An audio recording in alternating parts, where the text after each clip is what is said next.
Welcome back, ladies and gentlemen, to our next episode of A Candle or the Night, a Star Wars Force and Destiny actual play adventure. We are returning after a few weeks break. I had a procedure I had to have done and kind of needed to recover. So sorry to the listeners who were wondering where our last episode was. We are back on track.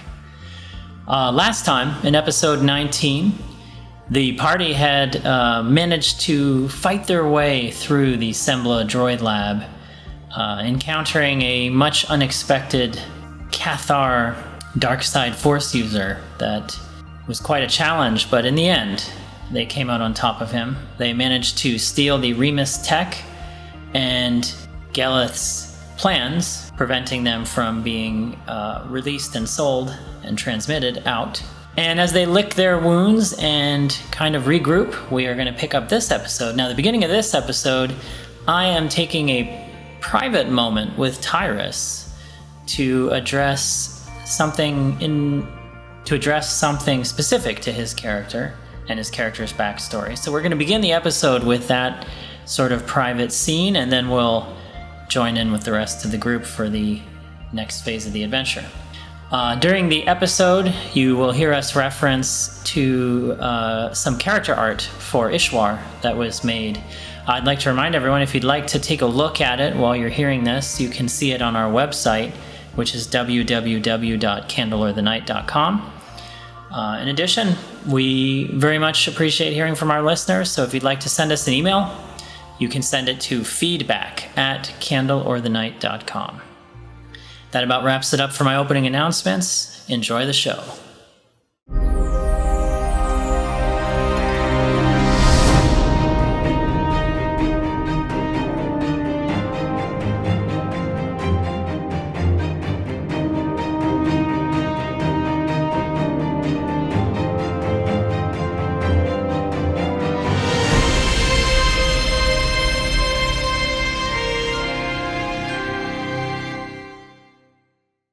Okay, so it's just you and I right now for this part. I didn't, this is a private sort of section for you. So what we're going to do is I'm just going to jump into this part, and then we'll jump into the room and kind of start the game itself. But gotcha. Just to give you, since you were not here last session, just to give you perspective, the game ended after the great combat on the planet of Sembla at that droid facility. Pretty much at the very end of combat, when you guys evacuated the facility, everybody went their own separate way in the ship to kind of unwind momentarily, and you went back to your room. So that's where this starts. So as you had grabbed a bottle of brandy as you walked onto the ship. You had this detached head of this X9 battle droid tucked under your arm, and you massaged your temples as this deep throbbing headache rages between your ears, because if you recall, you had used your force influence power to touch the mind of this dark side Cathar from the Crimson Dawn. And when you touched his consciousness, you weren't quite prepared for what you'd find there. So you're deeply unsettled. Since that encounter with Rodek, that Cathar Darksider, you were tortured by twisted visions and violent emotions that flooded your consciousness when you attempted to touch his mind. And much like the emotional trauma from seeing a horrible accident, you can't seem to wipe the images of his violent acts in his life and his seething malice out of your mind. And despite being used to seeing the petty selfishness and political machinations and shameless avarice of daily immune business life, this is probably the first time you've understood the nature of what it is to be truly evil. In fact, it's not since the violent death of your mother that you felt this way. And as your head feels like it might split from the pulsing pain you're feeling, you see this flash from your belt area as your lightsaber, Tal Shandir, which was an artifact given to you by Elader, the Technomancer, begins to pulse slowly with this cool white light, almost kind of like a sinusoidal breathing rhythm, like a MacBook used to do when it was closed. And it pierces this miasma in your mind like a clear bell chiming through the choking, sort of like through the choking despair. And then the rhythmic breathing is joined by this sensation of pulsing vibration, almost like a heartbeat. Thump, thump, thump, thump. It chases the despair away like this, like a wind would blow away the morning fog. And all of a sudden you hear this deep, wizened voice resonate in your mind, speaking very slowly, clearly, and soothingly. And it says, Vaknashtava. You feel really dizzy at this point.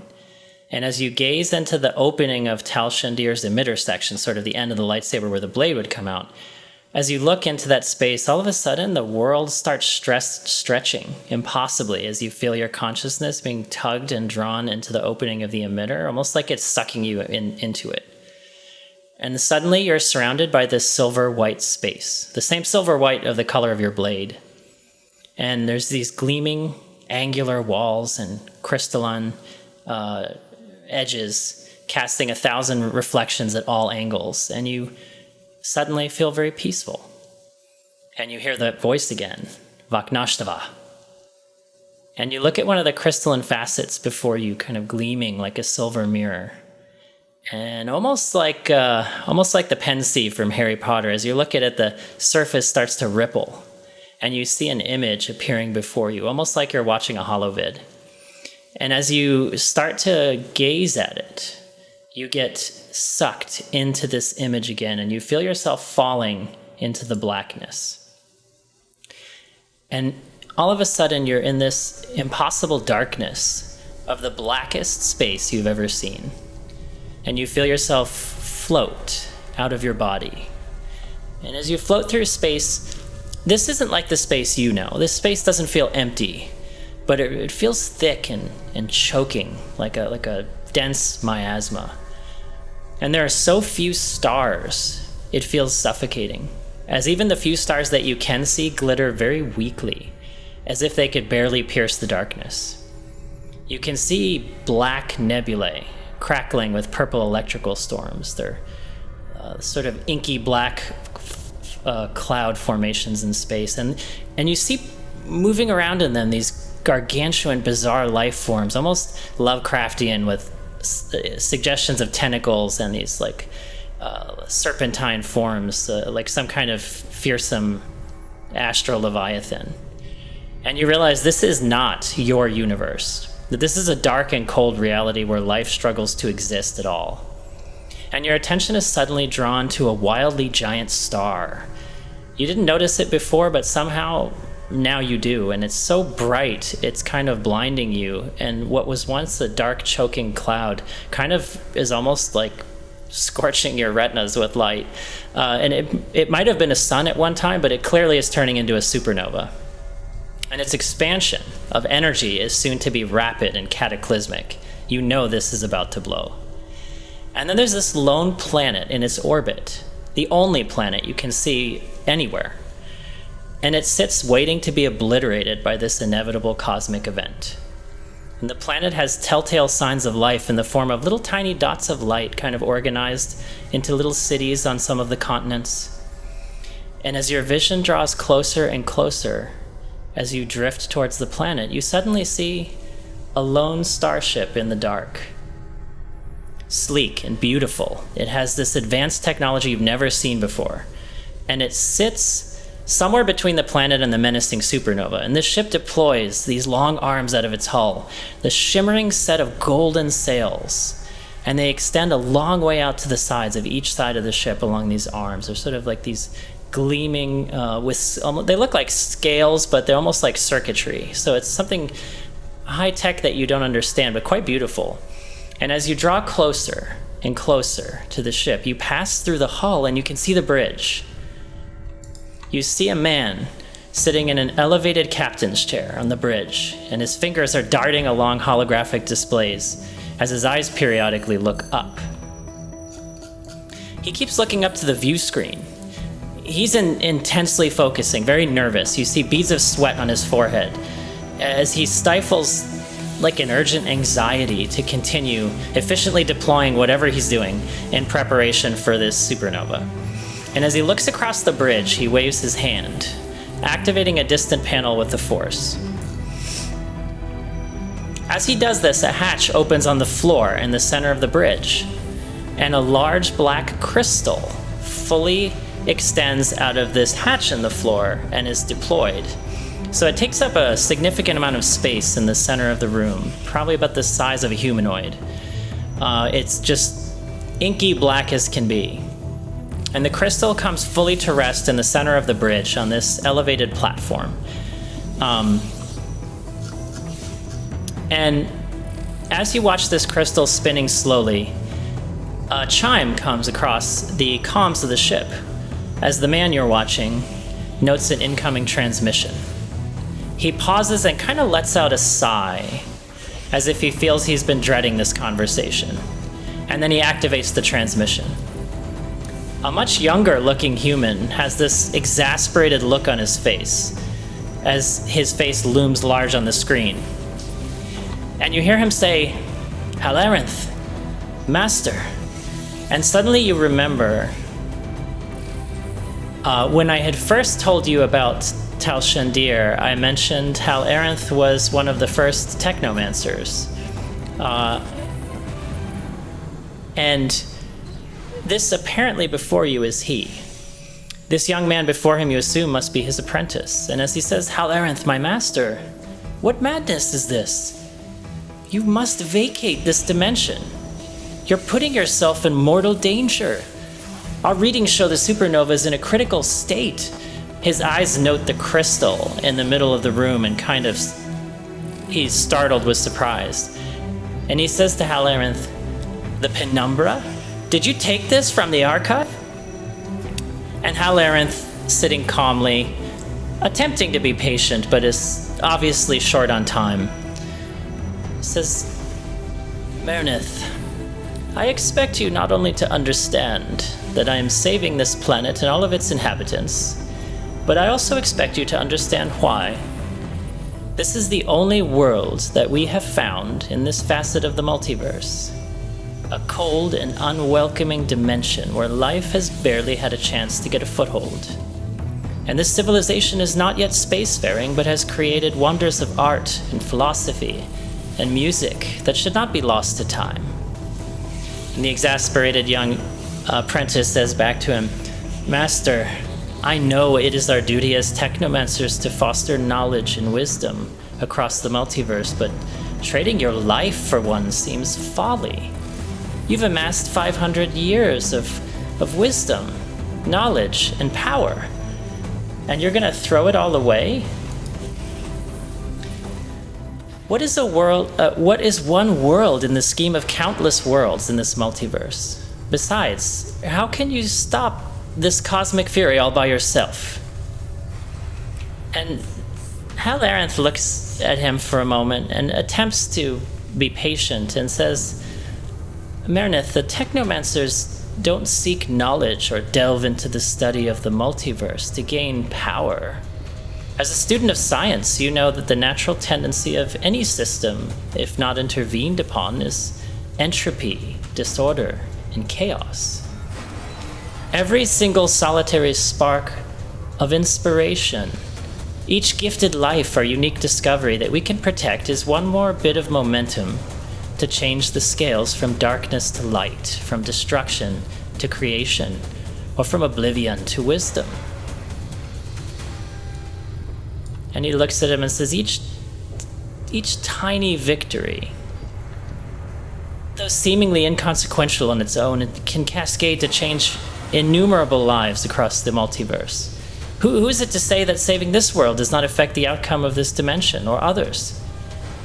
It's core to our philosophy that our existence is devoted to tip the scales toward order, creation, wisdom, at any cost. And most fundamentally, we exist to serve, not to jealously hoard power and treasures. The crystal, the penumbra, is merely one of a million treasures we've hoarded and stockpiled across the ages, and no one will miss it. His apprentice says to him, "Master, set your plan in motion and open a portal to escape then."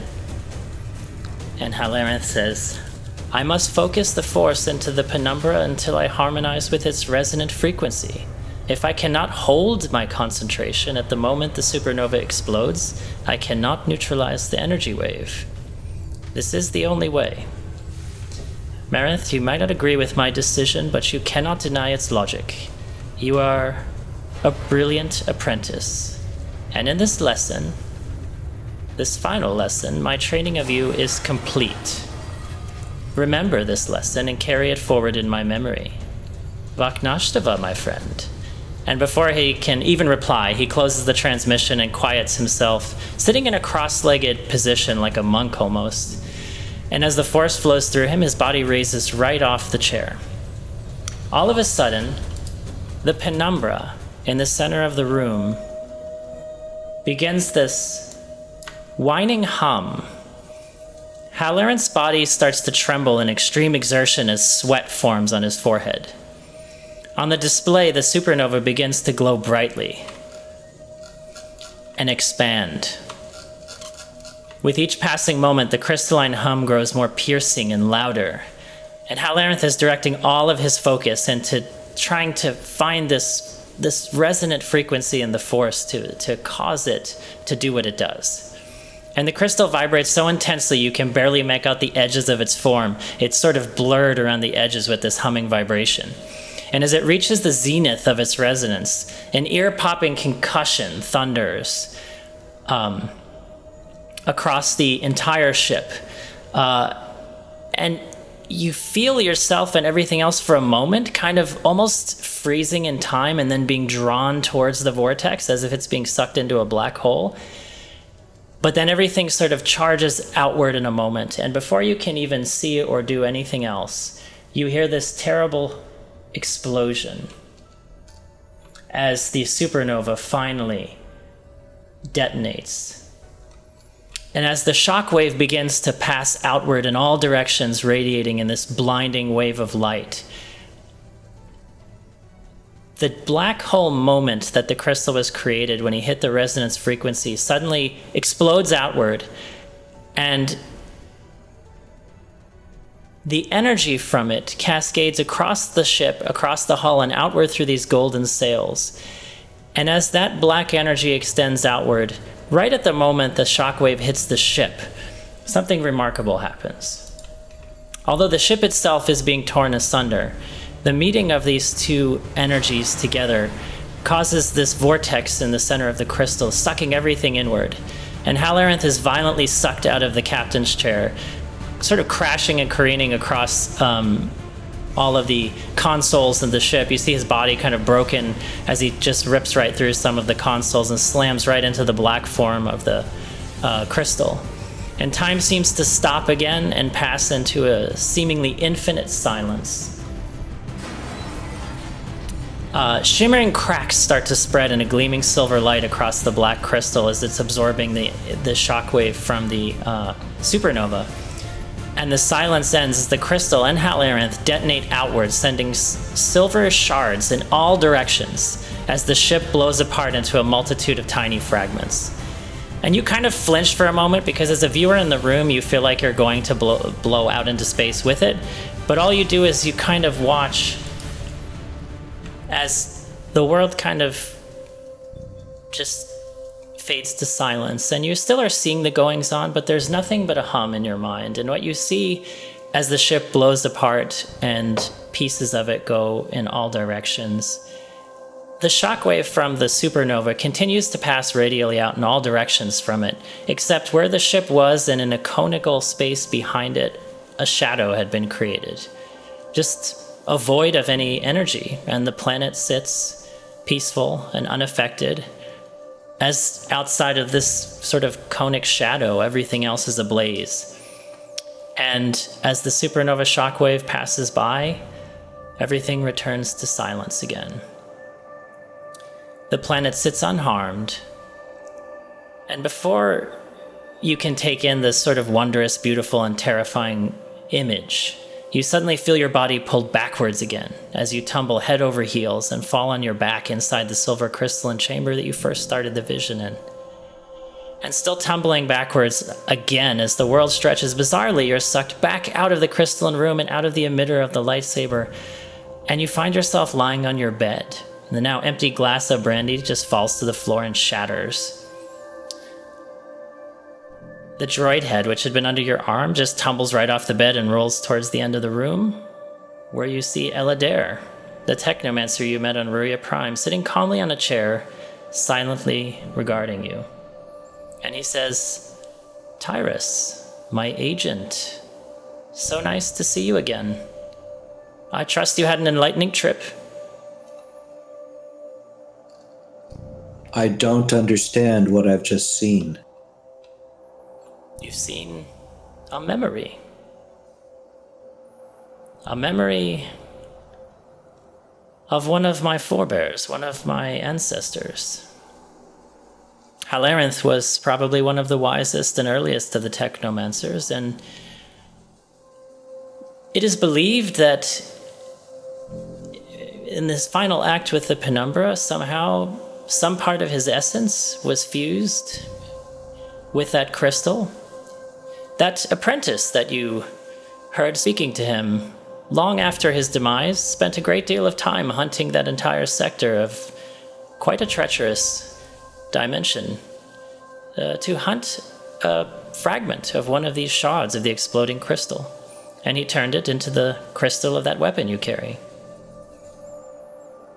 And so it is believed that it is somehow imprinted with some of the consciousness or the spirit of intellect of Halarinth. And your dark experience has awakened it. And I suppose it felt it was time to share that memory with you. Why is it that a dark energy awakened it? Well, whatever happened between you and that Cathar,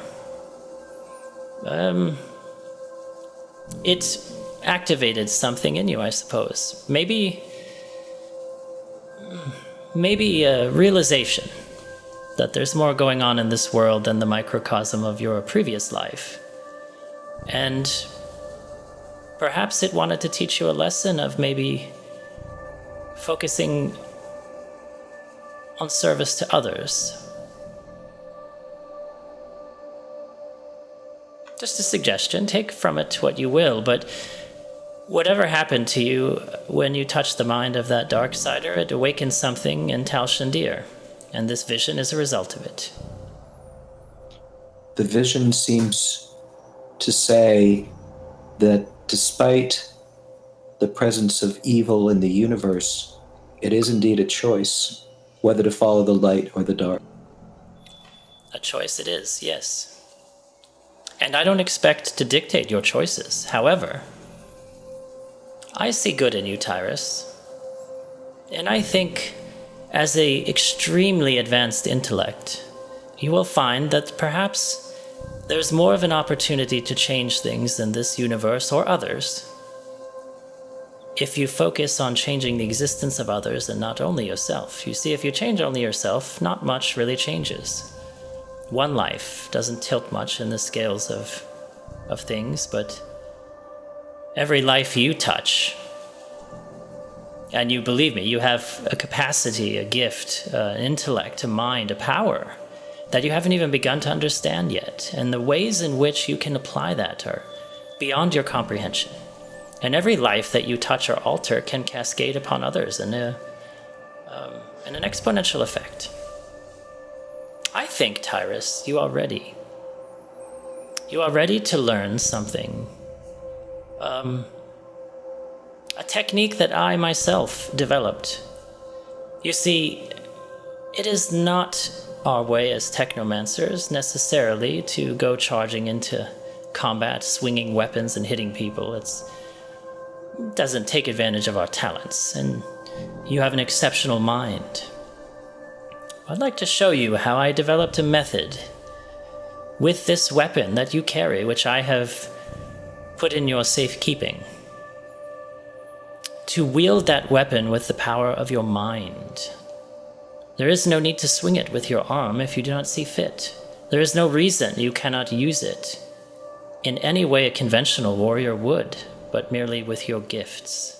Apply your intellect while the weapon can fight for you, and you can use your skills elsewhere at the same time. It's an advanced technique. It'll take you a long time to master it, but I can show you the fundamentals. This is an advantage I could dearly use. I think so. I venture to guess you don't quite feel at home charging into the front lines, swinging a blade. Let's just say my rapier wit has been far more successful than my rapier sword. And he spends with you over the next 30 to 40 minutes as you kind of collect yourself. He shows you how to use the Force telekinetically. Normally, this would be incredibly hard to swing or wield a weapon with the Force with any kind of precision. But in this case, there's something about Tal Shindir, something about the apparent, if you believe what he says, imprint or spirit in the crystal that resonates with your mind when you attempt to reach for it. And you find it wondrous, but you're actually able to sense its position in a way that you wouldn't, even other things you would try to move with your mind. And you can maneuver it almost as you would, as gracefully as if you held it in your hand. And as you two are spending time doing this, and he's demonstrating it for you, your party mates will hear the ruckus in your room. And I think this is a good time to switch back over to the main chat room. Great. Actually, all right. I'm the leader of the group. Hey! Okay, all right. We were about to crash your station. So you are 5 minutes overdue. That's 25 XP. For us. I see You we're in are a bargaining doctor, mode. so yes. All right. I'd like to actually begin by having everybody roll for me on the Destiny, please. All right, hop Oh, so that's the force dice? Yeah, So you're let's gonna roll see one. how much Everybody rolls Jinx one screws force us dice. tonight. I haven't done all that well either. You know what? My awesome piloting and trigger happiness has actually saved. Damn, Kip! Nice. Ishwar too, buddy. This is going to be like the downtime game where like nothing happened. We could have used a lot of Destiny points last game, but we didn't have them. We ran out super quick. Didn't need them. Didn't need them. That's true. We didn't. Actually, we almost got an extra one because of my critical. Seriously, there was an Just happened to get the roll with the exact same dice again on another attack. It was pretty amazing. Oh, and I know what else we have to do. So we rolled our Destiny, and you have rolled enough light side points to become... Bring down the house. Yeah. We have to resolve conflict, because we have not done that. Yeah. So let's see who has conflict. I do. Lots of conflict. I curb stomped the guy. So. Anybody who has conflict on their character sheet, roll me a d10. Where is it? On your main page. Oh, Bior. Oh, yeah. All right, Bior, Paragon you go status. up 4. Paragon status. Victor goes up to 54 in morality. And Tyrus? Uh-oh. Tyrus, you go down by 2.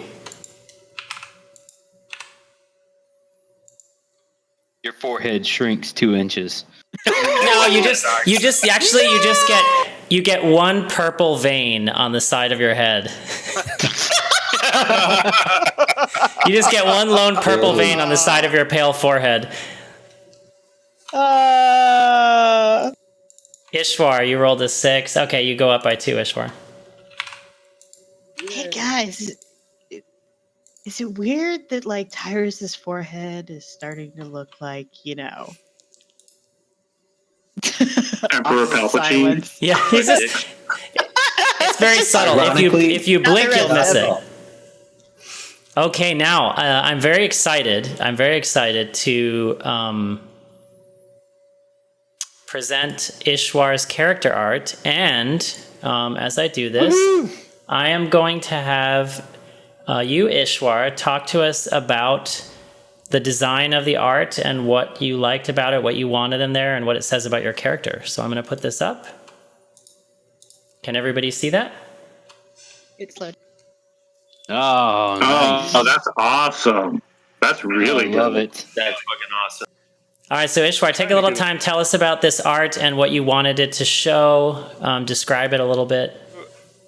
I really wanted to just kind of like have it focus on his hatred for Imperials, particularly by taking out these stormtroopers.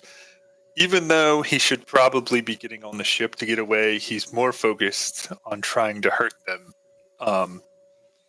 As a payback for what they did to his people, basically. Like he's throwing caution in the wind so everybody else can get away. Well, he just doles out some revenge, some duly owed revenge, I should say. And I think it really kind of shows well in his face, the anger that he has, just this sheer kind of. I think it's awesome. Yeah, it kind of goes with his rage, right? His Wookiee rage. So. And if I could add, Cyber Eye. Jensa's butt looks fantastic. I would just like to put that in there. No, that's like a optical visor. Like that's gonna be later. Like I have a idea. The only thing wrong with it is I need to have one hand behind me, like blindly shooting everyone behind me as I run. Yes, it doesn't capture Jensa's trigger happy nature. No. If there's not a gun in my hand. I like how calmly Victor is getting onto, looking back and getting onto the ship. He's like, well, damn. Oh, well, guess we lost the Wookiee. Oh, well. I feel he's rolling his eyes in Wookiee racism. Oh yeah. Yeah, it's like, whatever, stupid Wookiees. Stupid I also furball. Is he coming on the ship or not? I also like how Ishwar is stepping on. Is that Admiral Tarkin? Is that his name? Or you know what I'm talking about? It is a unnamed Imperial officer. No, he's saving Imperial Tarkin because he's his lover. Am I breaking the lore too much? I'm sorry. Oh, fan fiction. Here we go. Yeah, save that reveal for later, man.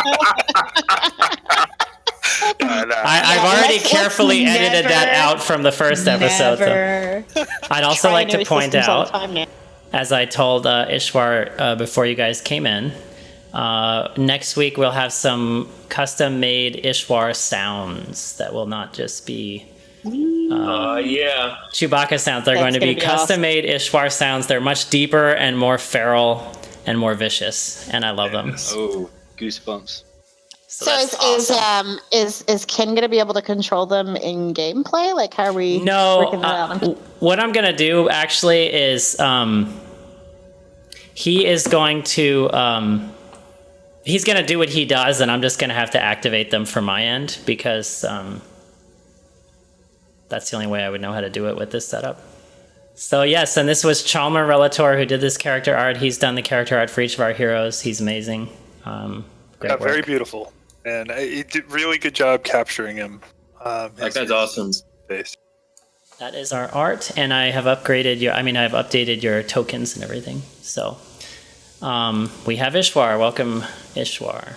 And Jensa, you had asked me last game that you wanted to devote time to learn and study Wookiee language. So yes, I did. I said downtime between sessions, I'm going to have you roll a knowledge education check that would be hard, and we're going to keep track of your successes. So I'm going to have you roll one now, please. A hard knowledge education check. Jensa didn't have no learning. So 3 purple. Right. You can spend one of your 5,000 I will. destiny points. You have just insulted. I accidentally say a cuss word to you. So the time that you've called spent Ishwar's wife. Ishwar's now deceased wife, by the way. Oh no! Oh my god! Yeah, he's flipping a table. So yeah, the time that you spent kind of together, just like chatting with Ishwar and having him kind of sign things out to you as he says things. Like you're kind of starting to pick up some of the basics. When you get to a total of 10 successes, you'll be conversational in the language. So, This little session ends with him screaming in your face. There's probably a little bit of extra spit and very hot breath, and he gets up and storms out of. All right, so before we get into the action, what did I say? I'd like to also mention our website, www.candleorthenight.com, and you can email us with comments at feedback@candleorthenight.com. So with that, let's jump into the action, and I'm going to tell you what you guys have been resting ever since you took off from Sembla after that vicious battle you had last time. It was bloody, it was tough. Bior almost got killed. If no one has the time, like I'm not gonna, because Kip's in worst case. There's a lot of people that are hurt, so I guess I'm just gonna try to re-bandage my cracked ribs that have been broken since Crap Moon crash, and just keep my injuries to myself since everybody else is way hurt than I am. But I'll just be up in the captain's. Oh no, man! I'm definitely going around providing healing services. Jens has been basically running around with 5 wounds for, I don't know, probably like 10 sessions now. Oh no! So, before you guys can do anything, actually, you hear coming from Tyrus's room a ruckus. He had gone in there the second you guys had taken off from the ship. Nobody had really said much of anything to anyone. You guys were kind of just stunned from your experience, almost like the ending credits scene in Avengers where they're all eating shawarma silently but not saying anything to each other. And you start hearing the sounds of a lightsaber swinging and this noise. And I'm driving, so I'm just gonna click Jen, so you're driving, but as one of you kind of go to see what's going on and you walk up to his chamber, you see Eladair standing there. Now, Ishwar, Kip, you've never met this person, however, the rest of you are familiar with him. This was an individual you met in the desert of R.E.M.U. It's the guy that claimed to be an extra-dimensional entity, and Jinso was like, all right, that just breaks reality too much for me. I'm just going to pretend he's not real and phase him out of my reality. So this is who you see before you. He basically, he is a particular race that exists in your reality. Phyloden, I believe they're called. Phytolon. He appeared where? He appeared on R.E.M.U, which... he's in the ship right now? He's in the ship. He's in Tyrus's room. You have no idea how he got there. Oh, okay. Kill him. Then we can never have to worry about whatever weird dimension he's from again. Too much. Yeah, he basically... he's a Force user and also very melded with technology. He has cybernetic implants. But he described himself to the party as a Technomancer and that they are able to pass through various facets in the multiverse, and they have, their own particular set of beliefs and agenda, which you see him working with Tyrus, and amazingly, you see Tyrus standing by his bed with one finger to his temple, and you see his ignited lightsaber, Tal Shandir, flipping back and forth as if he's swinging it with his hand, only it's about 5 feet away from him in the air. And as he's doing this, the saber turns off and returns to his hand and his belt, and you hear Eladair kind of clap slowly and say, "Fantastic, you learn quickly, Tyrus. Now understand one thing. I've only been able to teach you the most basic elements of this ability. In order to really take it to higher levels, if you feel you are ready, you would get the characteristic cybernetic implant of our kind, of the Technomancers, and it would help you better harness and control these abilities. I leave that, of course, up to your choosing."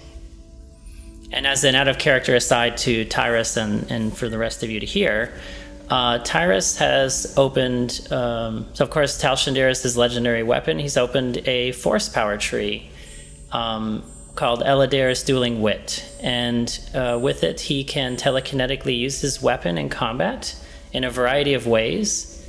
And as he decides to invest experience in developing that further, it will get more and more powerful. Tyrus, I believe you already have this on your character sheet, correct? Correct. Okay, so you're able to read the talents and how they work, the force power tree and how it works and what the upgrades are. To move past the basic power, you would have to make the conscious choice to gain that implant and move further down that tree. And that's something you can choose to do or not to do. It's up to you. And aside from wine recommendations and pithy remarks, my contributions to the team have been less than stellar. I think that cybernetic implants are really my only way to step it up on the battlefield. You killed a Body modifications, hell yeah.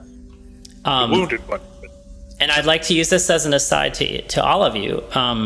I am designing for each character either a legendary item of some kind that you will keep with you for the life of your character. It will have a story significance to you specifically. And it will have its own either talent tree or force power tree, depending on what's more appropriate for the flavor of the item, with customized talents. And I have one already made for Tyrus, for Kip, which you'll be seeing a lot of this episode.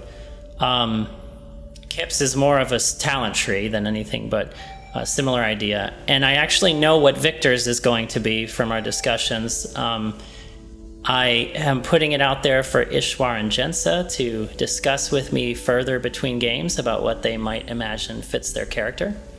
Biors, I have yours as well, which we'll be getting to probably next session. But with that being aside, Eladir listens to what you say, Tyrus, and shakes his head, and he says, when you feel it's time, simply call out to me. I will find you. We can move on when you're ready.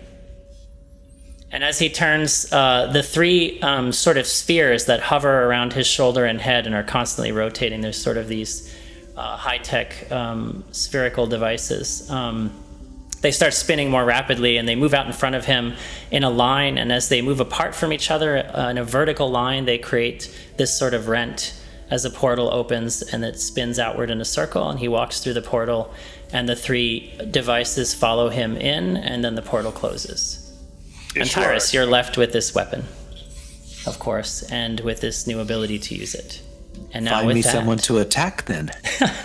And now with that, I will turn it over to your guys. I will remind you of a few things, because it's been quite a while and some of you are new since this happened.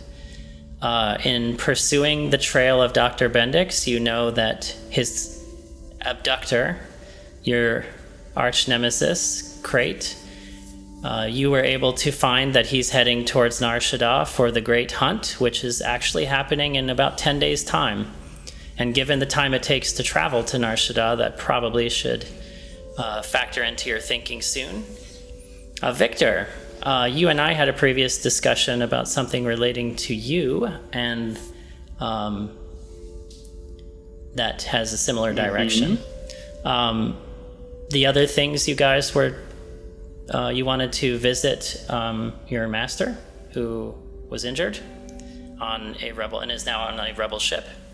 And you have to drop off some illicit substances you're carrying, and you have to return to Gellyth and get your reward for recovering R.E.M.U.S. Get boss registered, I think it is. Yes. Yeah, so, but we're gonna drop off. Well, Gellyth was gonna help us. Well, he knew a guy. What we're gonna do first is drop off the illicit substances, so that doesn't compromise Master Newman's chances of getting healed. And I will remind you, the antidote has already long since been delivered due to your agreement to take the contract. Don't we have... Is Gellyth same guy as Hawk?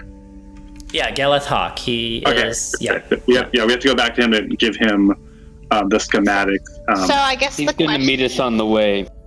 Okay. I guess the question is... Oh, he's just going to meet us on the way? Then that's fine. I don't have to... Yeah, I think we were scheduled to rendezvous with him as we progress towards Nar Shaddaa from this point. Is Bayor making the rounds with medical treatment? Yeah, man. For sure. Hold I on. think the Alright, way so- you die in this game is you forget you're wounded for months, Yeah. and then you get hit again. You're like, holy crap! I'll remind you I've two been walking things. around with like my leg hanging off for a month. You are at the functional equivalent of the end of a long day and you're all exhausted, so you can attend to your wounds, and Bayor, the healing that you spend after your rest will be reset. In other words, there's a limit to your heals per day and such, but you can attend to all those now, and then we'll, when you rest, it will be sort of recharged for the day. All right. So Okay. Triage. I'm wounded, but not horribly so. Agreed. I'm currently at 4 wounds, so I'm okay. Kip is in terrible shape. He saw none of what was happening because he's at his workbench poring over the armor and schematics that we found. He looks really bad, and he's barely staying awake, but somehow he's tinkering around with stuff. So this is his safe space he retreats to, huh? Yes, and he whatever ruckus was outside, he paid no attention to it. So Bayor, just to facilitate it, we can say that I'll let you go ahead and make your, whether you want to do a heal check or a force power heal, then you can apply the effects to everyone. okay, I'll do a force power heal. All right. So you're going to roll your 2 force dice. And you rolled 1 light side point, 1 dark side point. So depending if you use the dark side point, you will heal 3 or 6. Oh man, come on, I'm using that. All right. So everyone, by the way, remind me, Bayor, do they heal strain too? Or that's just a stim pack, actually. Right, that's the stim pack. No, Okay. with the force healing, it's not. I don't have that ability. Okay, so everyone can heal 6 wounds. Bayor, describe what this looks like as you're doing this for everyone. So I basically sit like on the dinner table, kind of like cross heels on my butt cheeks, kind of like samurai style.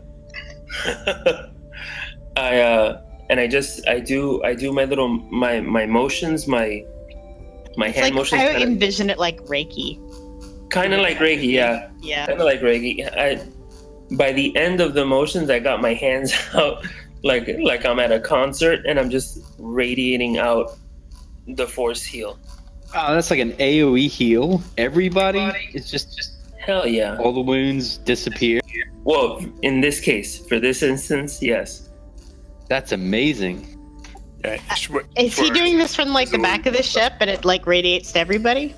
No, I mean, we're going to assume that that he called you to him and that he's attending to you Otherwise, actively. I'm gonna be like reaching into my pocket, looking at my bottle of aspirin, going, "Wow, this stuff is great." That's a hell of a trick. Space aspirin. Yes, space aspirin. Well, how much did that help you, Kip? Kip hasn't come out of the room, but if you check on him, he still looks like he's barely awake, but his wounds are vastly better. He's still a little wounded, like there's bruises on his face and stuff, but Well, I'm gonna put us on cruise control. Okay, but you're doing all right. wounds wise, yes. But All right. you can tell him he's like, he's kind of holding his head like he has a bad headache, like a really fucking bad headache. When you guys rest for the night, you'll recover all your strain. No matter where you choose to go at this point, you're just gonna take time to travel. So you will have enough time for a long rest, essentially. Okay.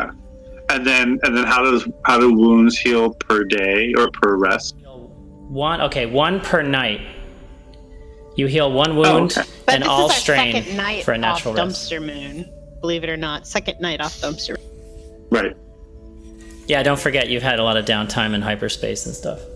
But has this been one night from leaving the conflict we just had? Yes. Yeah, you're I think he's basically kind of like breezing through some. If we're having some like ship travel downtime again, I'll be like totally. I'm turning the Newen AI into like my personal bobblehead in the front of the ship, and just yapping to it for hours and asking it questions for hours. Jinsa spends a lot of time in the cockpit right now. in the holocron, right? Yeah, the holocron. Okay, so you bring that up to the cockpit and you activate it, correct? Yeah. Okay. Well, we don't have to role play it. She's just been like trying to like understand stuff she already knows how to do. Oh, I know. I just want your teammates to know that you have it sort of perched on the dashboard and. Yeah, she's like having Padawan 101 seminars up front. And I will, like, during travel time, just general downtime, if Bior wants to practice with the lightsabers, Jinsa's down for trying that out with, like, a stick or something. And if Victor still wants meditation practice, Jinsa's down for doing that as a group activity as well. When she is practicing the lightsaber, Kip is going to walk into the cockpit and take the holocron and bring it back to his workspace. I do want to attempt one thing now that I have a serious piece of hacking tech. I am going to pull out the deed to a small home, and I would like to give it a try. All right, so I definitely want to rest and like pick this up on the day after I've had enough time to sleep, recover. Okay. But if we have time before our next rendezvous, that's what I'm working on. I'm taking the new tech I have, and I'm going to try and hack into this deed to a small home that's heavily encrypted. Yeah, pretty much Ishwar is just going to go to bed that first day, too. He's still strained pretty heavily from that grenade. all right, so you do hear an incoming hail on the comms in the cockpit. This is after we've had time to rest and a little bit of downtime? No rest for the weary. No, this happens pretty much right as you are about to go rest. Jinsa's like all driving into bed, pulling her blanket up. Beep, beep. Somebody answer the phone. All right, going up to the. Oh wait, no, I wired everything to my room, so I'm just gonna flip it on from my bed. Hello. And as you do, you actually see Gellyth's face, and he kind of sees you laying in bed as he looks at it, and he's kind of taken aback for a second and smiles. Jinsa. Little holocron and chill. She kind of blushes and pulls her sheet up over to her neck. Even though she's not wearing anything probably indecent, she's probably wearing like sweatpants and a tank top kind of thing. You can kind of see him like still pulls her like. Yeah, he fiddles with his jacket and kind of pulls it down a little bit so that it looks straight and everything. And he's got this little chain he's wearing around his neck, and he just kind of fixes himself for a second. He says, "So, how did your little operation go? I trust everyone made it out okay." Everyone's fine. We got a little banged up, but we're no worse for wear. I think you'll be happy with the result. Really? Jensen, tell me more. Why don't I flip you over to Victor? Oh, no. You can tell me. I don't even need to talk to Victor. Oh, well, I wasn't doing the hacking. I was sitting up here on my ship most of the time. No, they got in. They did what you needed them to do. They, I think they got a couple of extra things. Kip found a pretty interesting suit.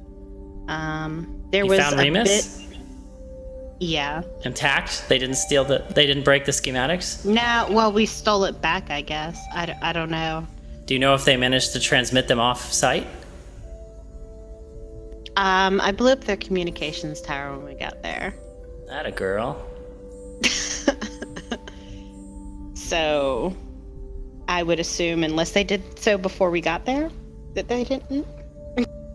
Thinking like a true rogue. I like it. All right. Listen, I am on my way out. Got to be somewhere, like real soon. So, any way that we could meet up and resolve our little business venture? I did promise you something, and I'd like to get that little ship of yours outfitted with some additional firepower. When would you like to meet up? Well, where are you at now? I sent him my coordinates. Great. Okay, so there is a rest stop station approximately 6 hours in hyperspace further along the route you're on. Let's jump out there. I'm going to send you the coordinates. Meet me at the rest stop station. There will be local bar there. Just meet me in there. I'll take care of everything. You know what? When you land, call me. I'll come to your ship. I don't want to bring R.E.M.U.S out on the station until I've had a chance to see if it's intact. Sounds good, and that gives me enough time to get some sleep. You can leave the holocam on if you want to. I just laugh and then hang up on him. Skeezy, dude, skeezy. All right, so Jensa, I'd like you to actually roll for me, please, an astrogation check. Don't get us lost, please. Nope. And it is actually an easy check. You have updated star charts that you got, so you're basically rolling astrogation with 1 purple dice. How the hell did I fail that? You didn't fail. You just didn't succeed. Well, you technically failed. Oh, okay. Well, there you go. Wait, So- I still okay. don't understand how the dice work. 'Cause Don't I've we got- have systems that do that for us now? Yeah. Do we? Where are those systems? Isn't that what the maps we purchased were? No, the maps Do are... we not have a computer that does astrogate for us? No, for astrogation, it's a skill check always, and it's very dependent on the skill I of the just need to person put more doing it inks on it. because there's all kinds of different hyper lanes and space lanes, and they destabilize and change and alter and calculate. Like information, navigational information is constantly evolving. So updated Right, star I thought charts. that's why they used AIs for Everything in the universe is moving all the time, so. Basically, if you do not have accurate star charts, it starts increasing the difficulty of the check. Basically, so Jensen, you were not really able to plot a course, but on your next check, you're able to use a boost dice. And in this case, since you're not under any time pressure whatsoever, feel free to roll it again I'll with go the ahead boost and dice. roll it. Now, if that had happened in the middle of combat, that would be inconvenient. Yeah.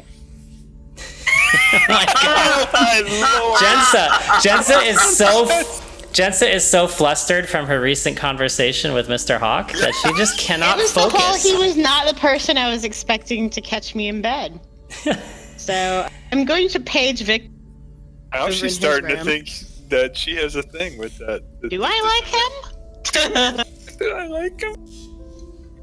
Hey, Vic. Yeah, I'm kind of asleep here. I'm having a hard time plotting this course. There's a weird gravity well that's messing my math up. I'm gonna shoot you the coordinates. Can you plot us a course? If only I knew how to do that. You think anybody else knows how? Actually, as an unskilled person assisting you, he can add 1 boost dice to your check. Yeah, I'll double check some figures. I can at least look at that. Make Look sure at you're you. not You want to come over here and inputting check my any math? typos. Yeah, let me double check your algorithm. I'll go help her from what I know about codes and make sure she's not putting in typos and that it's She's not some basically kind sitting of in her error pajamas on her bed, like trying to figure it out before she goes to sleep, looking really tired. So I assume she still rolls, correct? Yeah, she can roll now with 1 blue dice. She's just got like the keyboard pulled into her lap. 1 blue. Yeah. 1 purple, 1 blue. All right. Oh, there's your problem. You transpose these numbers. Your syntax was all wrong. And with those advantage, Jensa, the next time you have to make Math a is hard. trip in this region near the Tyon cluster and plot a course, you get 2 boost dice. I'll leave that to you to remember. Let me write that down. Good luck with Tyon cluster. Yeah, anywhere near the Tyon cluster. All right, so you managed to plot a course, and due to the fact that you rolled as well as you did, you reduced the travel time. So actually, you're going to make it there in 4 hours if you want to.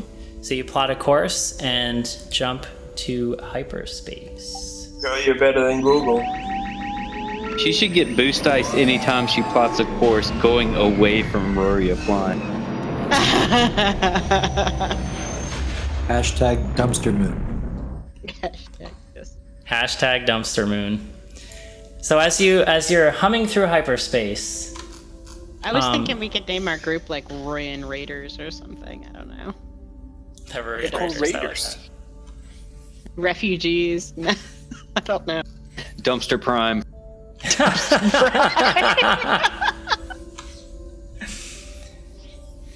I don't think Jinso would like that, but I thought it'd be fun. Anyway, All right, so you guys are going to sleep for a while. Anybody doing anything else? Any other characters doing something while other people are resting?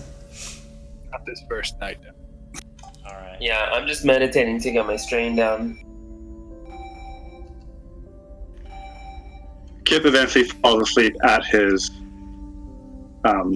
workbench, head down. Does he drool? No. No. I love how serious you said that. No. Okay, so He's you guys are resting as you hum peacefully through hyperspace. You can remove all the strain from your character sheets, all of your current strain. woohoo! And as you get to your near your destination, you hear a chime on the console in the cockpit, and it actually carries through to the captain's quarters, Jensa. And it just kind of wakes you up, letting you know you're getting close to your destination, and you're going to drop out of hyperspace soon. I'll move over to the computer systems. I'm gonna hop out, and if Victor's not already up, I'm gonna just kind of knock twice on his door, and then I'm gonna slide down and grab a quick shower, start the space coffee maker, and Space Java. we've got a Keurig in the pilot's. Yeah, In the cap- I'm gonna In the check out lounge. Mr. Coffee before I hit Mr. Radar. Yeah. I'll grab Victor a coffee too, and then just kind of come up and make myself at home in the front seat. Ishwar will bathe. Needs to get all this Cathar out of his foot. After I come out of the shower, I'm like, Ishwar, if you're gonna shower, you're gonna clean up all the hair. It's like 2 feet of standing water in this shower. A handful is a head-sized ball of hair.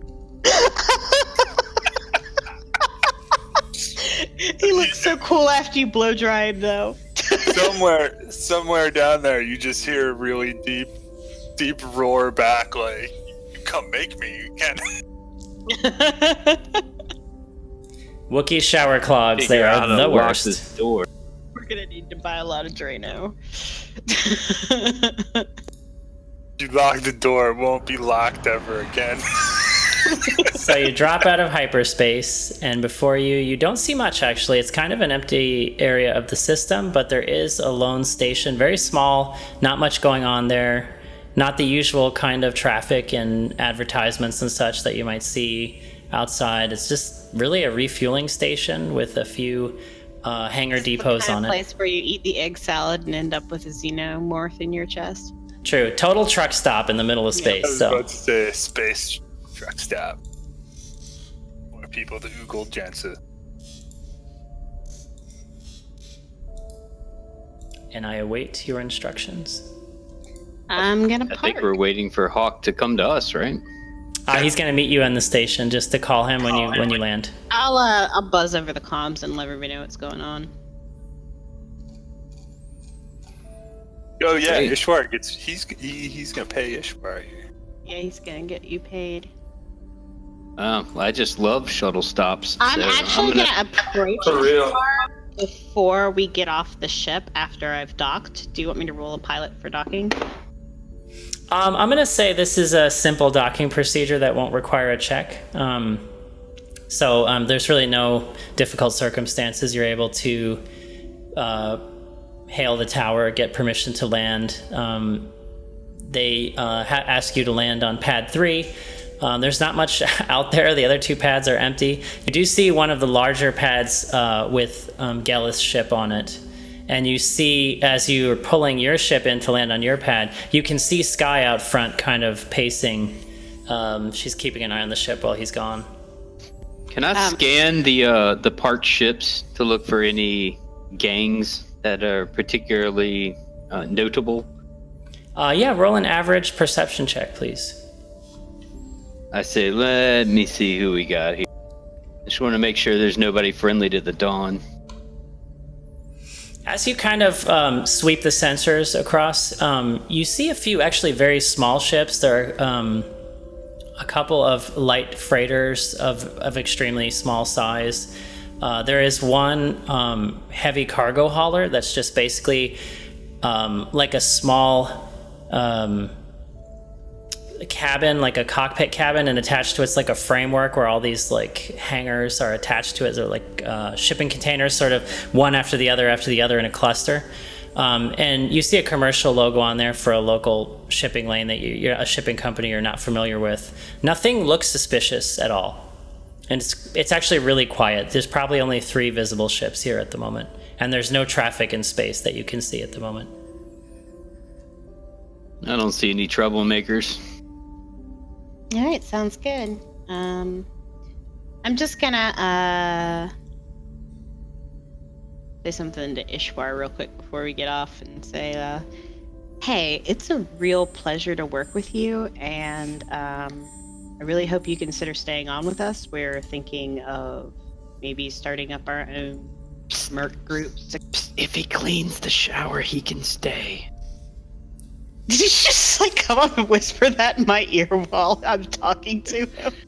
It's a small ship. You know, as long as you clean the shower, as I kind of look over my shoulder and make sure, like, what the fuck are you talking about? And then look back to Ishwar. But we'd like to have you. You've been a pleasure to work with. Been a pleasure to work with. I'm just trying to think. Like, he kind of, like, when you mentioned the shower thing and he sees Victor, he kind of, like, does that Wookiee chuckle where he's kind of like, yeah, some more payback for taking the credits. Like, yeah, I'm gonna be taking a shower right before. She's gonna make sure he gets in the shower before Victor every time. Every day. Every time. Like pulling off extra clumps of hair.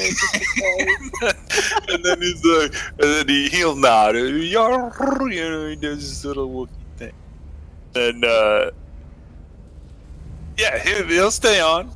As long as he gets his money. Yep, she shakes your hand and says, "Welcome aboard, Ishwar." And I'm gonna, I guess, disembark from that point. Kip, are you okay? What patron Jensa? I'm working. All right. I'm working. We're gonna just go get Gellyth and actually, I'm supposed to page him. So what am I doing? Talking about getting off the ship. You actually see him already walking towards. You're landed on the hangar deck on this particular area of the station. You already see him walking out, and he's claps his hands and has his arms outstretched as he's walking towards the ship. And you can't quite hear what he's saying, but he's like boisterously kind of shouting out loud. You see, you're looking at him through the cockpit sort of glass, if you will, I'm going to go ahead and lower the gangplank then, and I'm going to head back to the back of the ship to meet him. I'll head but I'm back going with to throw her. some lipstick on between the cockpit and the back. Yeah, your boyfriend looks happy to see you. I'm just going to elbow you playfully. Ishwar kind of like shoulders his way in front of both of you, so he's the first person that Hey! he Donald runs Trump into. style at the G20? Or And he claps as he walks towards. He's like, "Hail the conquering heroes!" He goes, "Tell me, what did the look on those bastards' faces look like when you got out of there?"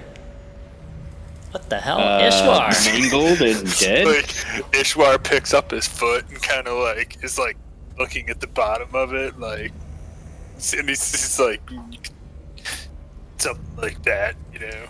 Because he understands. Yeah, he totally understands Wookiee. Whatever. Yeah. And you owe me. And I I know. almost died. I know.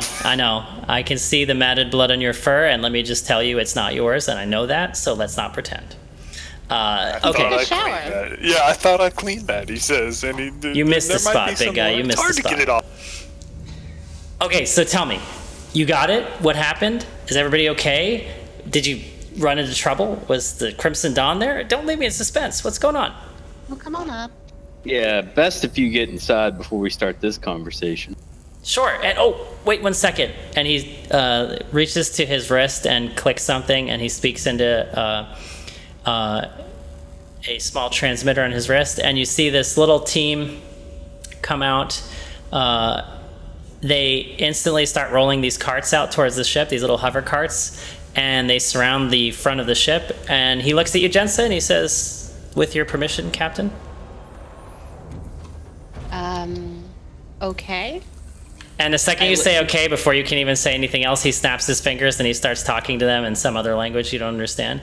And all of a sudden they start like climbing up on little ladders, and they're like getting tools out, and they're working on your ship. And they're pulling parts out, and they're opening hatches, and they're basically like just instantly working on your vessel. Oh, we better not tell Kip this is going on, I say. Okay, let's go inside. Come on. Thanks. He said. All right, so walk up the hatch, walk up the gangplank into the ship, and he looks around, slaps his hands together. He says, "All right, where's the kid?" Kip! He took the full force of a grenade, so you might want to give him a little space. Let me see. I'll just knock on the workroom again, because that's like his room basically. Might as well just get him a hammock for in there. No, his workroom literally is his bedroom, just so you know. Yeah, no, you've just basically been living in the engine room, right? So. No, I take the room next to it. Oh, okay. Because that's the room with the workbench, is the engine room, right? It's the engine room, yeah. Yeah. So I'll knock on Kip's door. Working. Kid. Gellyth's here. Kid, open the door. It opens. You He's all hunched right? over.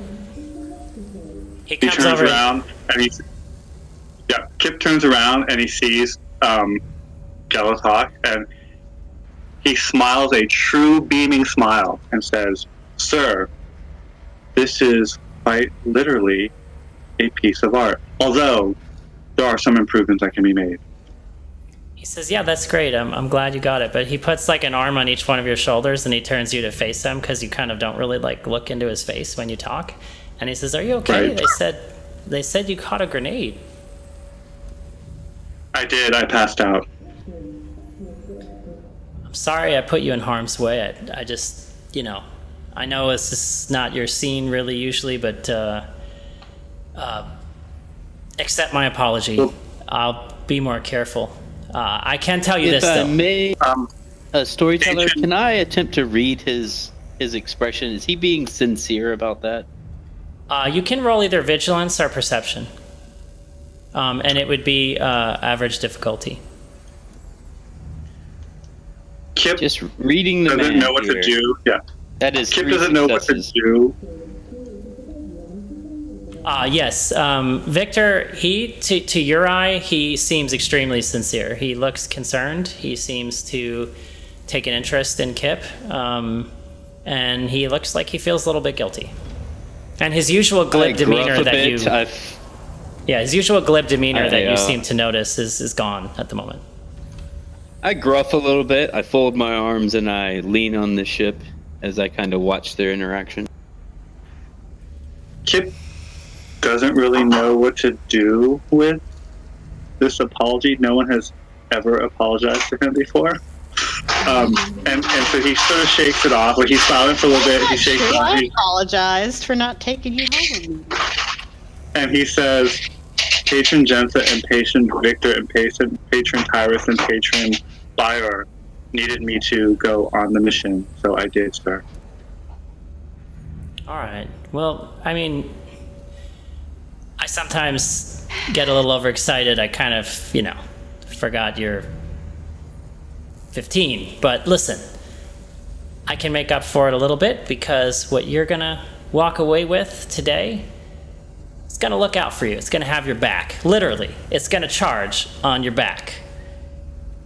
I want you to take the R.E.M.U.S armor.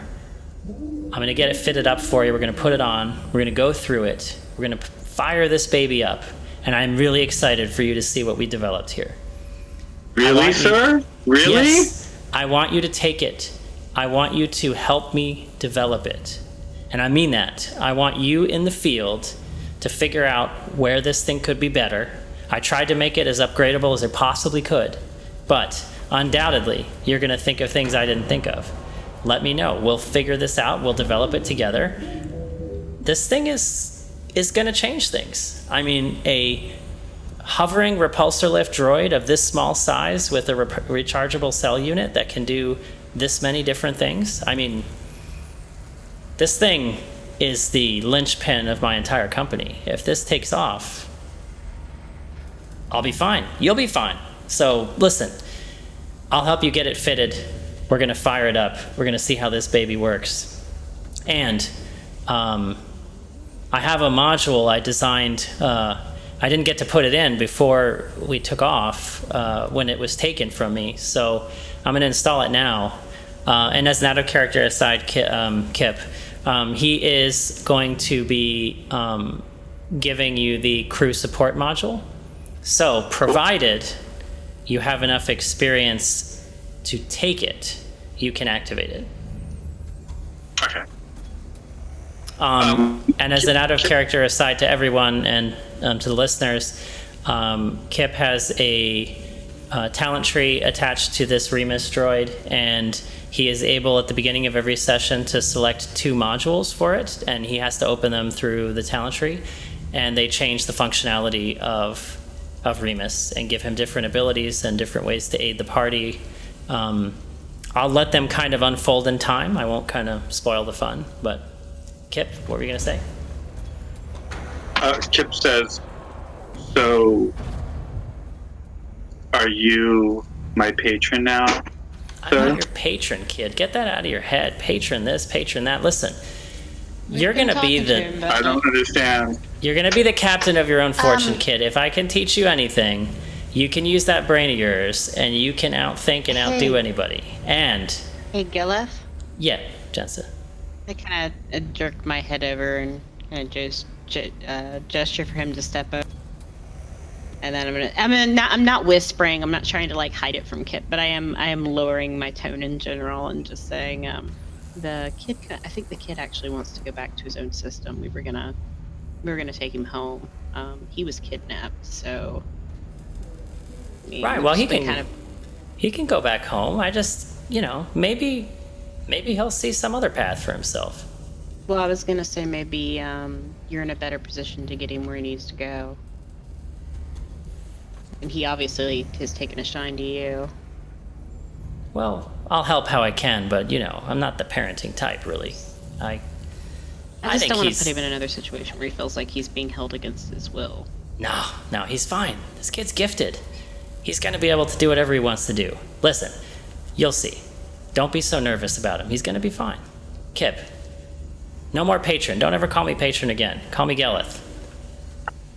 Yes, Gellyth. Yes, Gellyth. Thank you. All right, listen. You guys go get some drinks or something. I'm going to work on your ship. We're going to be adding another medium laser cannon to the front of the ship. Forward-facing laser cannon, because all you got's this turret. How are you gonna survive in a firefight with this?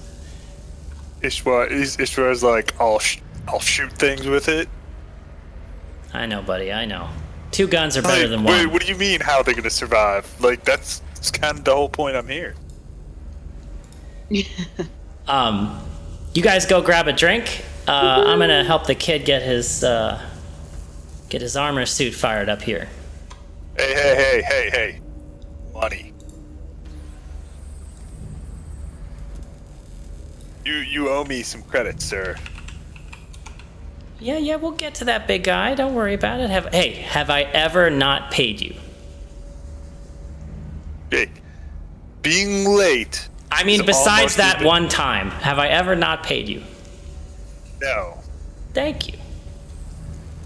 Yeah, I'll tell you what. I'll take care of the credit transfer right after I get his armor up and running. Give me 5 minutes, 10 minutes. Go have a drink. You're tense. Your fur's all Yeah, knotted. well, a couple of these guys are pretty rude. And he stands up and Stares goes, at Victor. Oh, yeah, he's rough around the edges. It's fine, though. He's not as racist as he seems.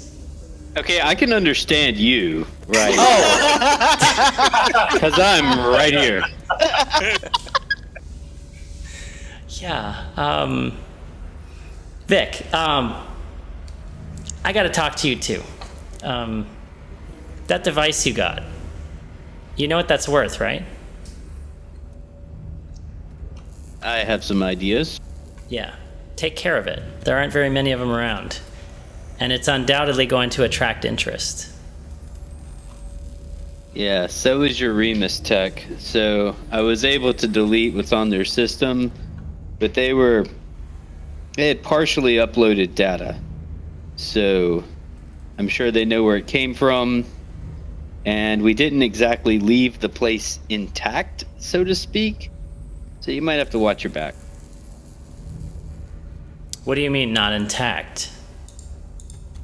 There was a little bit of a skirmish. I'm the one that blew the building up, basically, and left it blazing inferno. So Jensen just kind of whistles and walks away with her hands in her pocket. Oh wait, I pause. I just kind of rush back over and I say, "Thank you for the laser cannon," and I kiss him on the cheek, and then I run to go get my drink. Things deteriorated pretty quickly, but it was the fault of the Crimson Dawn more than anything. Okay, let me absorb that moment for just 1 second. Okay, good. Crimson Dawn, you ran into the Crimson Dawn there. Yeah. yes. Okay, did you talk your way out of it? Did you get it?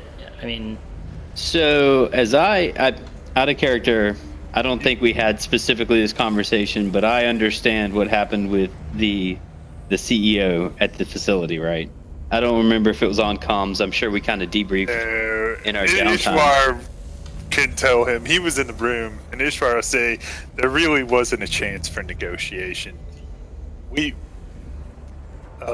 Tyrus was selling it, or the one that he would say, the one with the giant forehead was selling it, but then some guy with a lightsaber showed up and killed him. oh, Things went Oh. south. hold on a minute. I just got kissed, and I heard that Mech was just killed. Can this day get any better? Yeah, he got sliced in two. Oh, the bastard deserved it. He is the biggest tool bag. Would you agree? I was going to kill him. I was more angry. That chance was stolen from me. So what's did you run The afoul with chances the... are they know whose tech came from, so they're Did the probably Crimson gonna. Dawn know who you are? Do they know who I am? Well, they Well, might let's not just say- know who we are. Yeah. Do they know I sent you? They were No. after the tech. We had to stop them from taking your tech. And we did. That's good. But Yeah. Hey, undoubtedly, listen. they have a little background and information on where it came from. And, well, just watch your back. He walks behind you, Victor, and Ishwar, and he tries to put a hand on each of your shoulders, except Ishwar's like 7 feet tall, so he can't quite reach. So he kind of gets to your scapula, and he just sort of is going to pat it, but then he just says, he puts a hand on your shoulder, Vic, and he says, "Listen, I've been a little bit of an outlaw for some time. Welcome to the party. You guys have pissed off one of the worst gangs there are." What are you talking about? I'm already on the run from the Imperials. Yeah, sure. I've actually dealt with worse. Great. So what are we worried about? We're going to be fine. I was warning you. I'm totally cool. I looked at Ishwar. He looks totally cool. Great. Yeah, So, we dealt with everybody that was on the planet. Their communications was down. Anything they got off was before. And the Crimson Dawn guy didn't make off the base. Fantastic. Did anyone make it off the base that I need to worry about? Only about half your R.E.M.U.S data. I did what I could. No, people. Did any people make it off the base? Well, I give Bior the look. And then I say, no one of importance, but we didn't go around killing everybody. And I will use a deception check.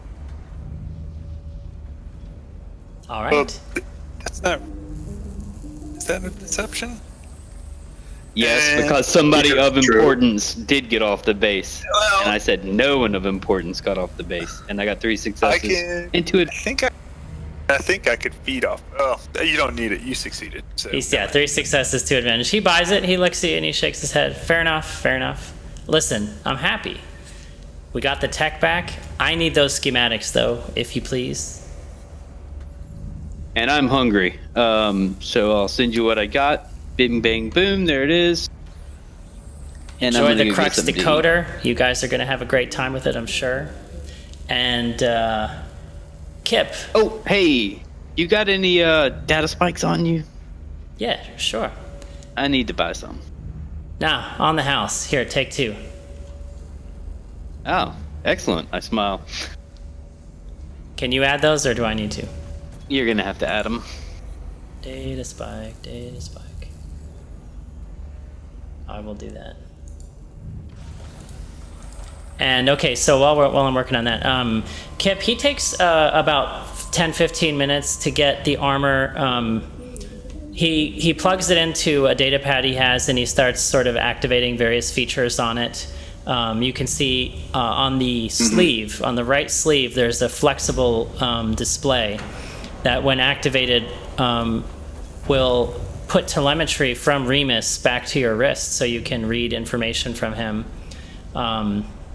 So if he's communicating with you, you can look at your wrist and it will display in text form or image form what he's trying to communicate with you. Does it project, or does it project like a hologram, or is it on the wrist itself? It will project just above the surface, like very close, and in a way in which it's easy for you to keep private. In other words, it's not very bright. It's dim and easy to direct towards yourself. The armor matches what we have set up in your art that was carefully designed with your, aesthetic specifications. So it's very tight fitting. When you put it on, which he asks you to do, he makes some minor adjustments to some of the features. And R.E.M.U.S, which has been not active up to this point, he plugs it, he takes it off the cradle in the back, and he makes a few small adjustments to it. And after a moment, as he flicks it on, you see the repulsor lifts on the bottom kind of flick to life, and the chassis kind of floats up into the air in front of you, and the lens module lights up, and you can see the 5 lenses kind of focusing, and it sort of it disregards Gellyth entirely and looks to you. And Gellyth says, as long as you're wearing the suit, it responds only to you. But it is key to respond to the person who wears this armor, so don't lose it. I can't stress that enough. And then he says, all right, press these two protocol settings over here on your wrist pad. I press them. And as you do, you hear R.E.M.U.S kind of come to life, and he looks over, and as you see on your wrist pad, he goes, R.E.M.U.S from version 2.1 comes up. It says, reporting for duty. Hello, R.E.M.U.S. My name is Kip. And he puts on the data pad. Hello, Kip. It's nice to meet you as well. And he responds, nice to meet you as well. What is our task? Our task right now is to get to know your basic functionality. Will you do a basic diagnostic, please? Checking systems. All systems functional. I turn to Gellyth and I say, that is about 1.5 seconds too slow, sir. I will upgrade. Well done. I knew I made the right decision. He claps you on the back and he says, listen, if you have any ideas that we can start working on, or you need any help, just shoot me a message. You can actually do it straight through R.E.M.U.S. If you have access to a major HoloNet hub, it'll be nearly instantaneous. If not, it'll send a HoloNet message, which I can respond to later. Is that encoded, sir? Of course. And will your communication via R.E.M.U.S also be encoded? Absolutely. Thank you, sir. Have fun with it, kid. Take care of it. Sir, before you go, if we are to do this thing that you are calling a partnership, have you thought of any ideas about where you thought R.E.M.U.S may go in the future? Yeah, I do actually. I originally designed it to be as flexible in its use as possible. So your easiest upgrades from the beginning are going to be things that can support you and your party. Particularly, it has pretty well developed knowledge base on many of the species in the galaxy. You can use that to your advantage for information, for communication. It can serve as a less than polished protocol droid, but it can do a lot of translation for you right off the bat. You can access its informational database. It can eventually be upgraded to espionage and scouting. We do need to kind of work on the quality of the optics and the lenses first, but it can be done. And if you're motivated to, can even have some combat functions, although we're really going to have to boost its shield emitters and probably reinforce the chassis a little bit. Yes, I see that. Sky's the limit. Use your imagination. Kip Listen. smiles broadly. He said, he turns, he says, R.E.M.U.S, I think we will be friends.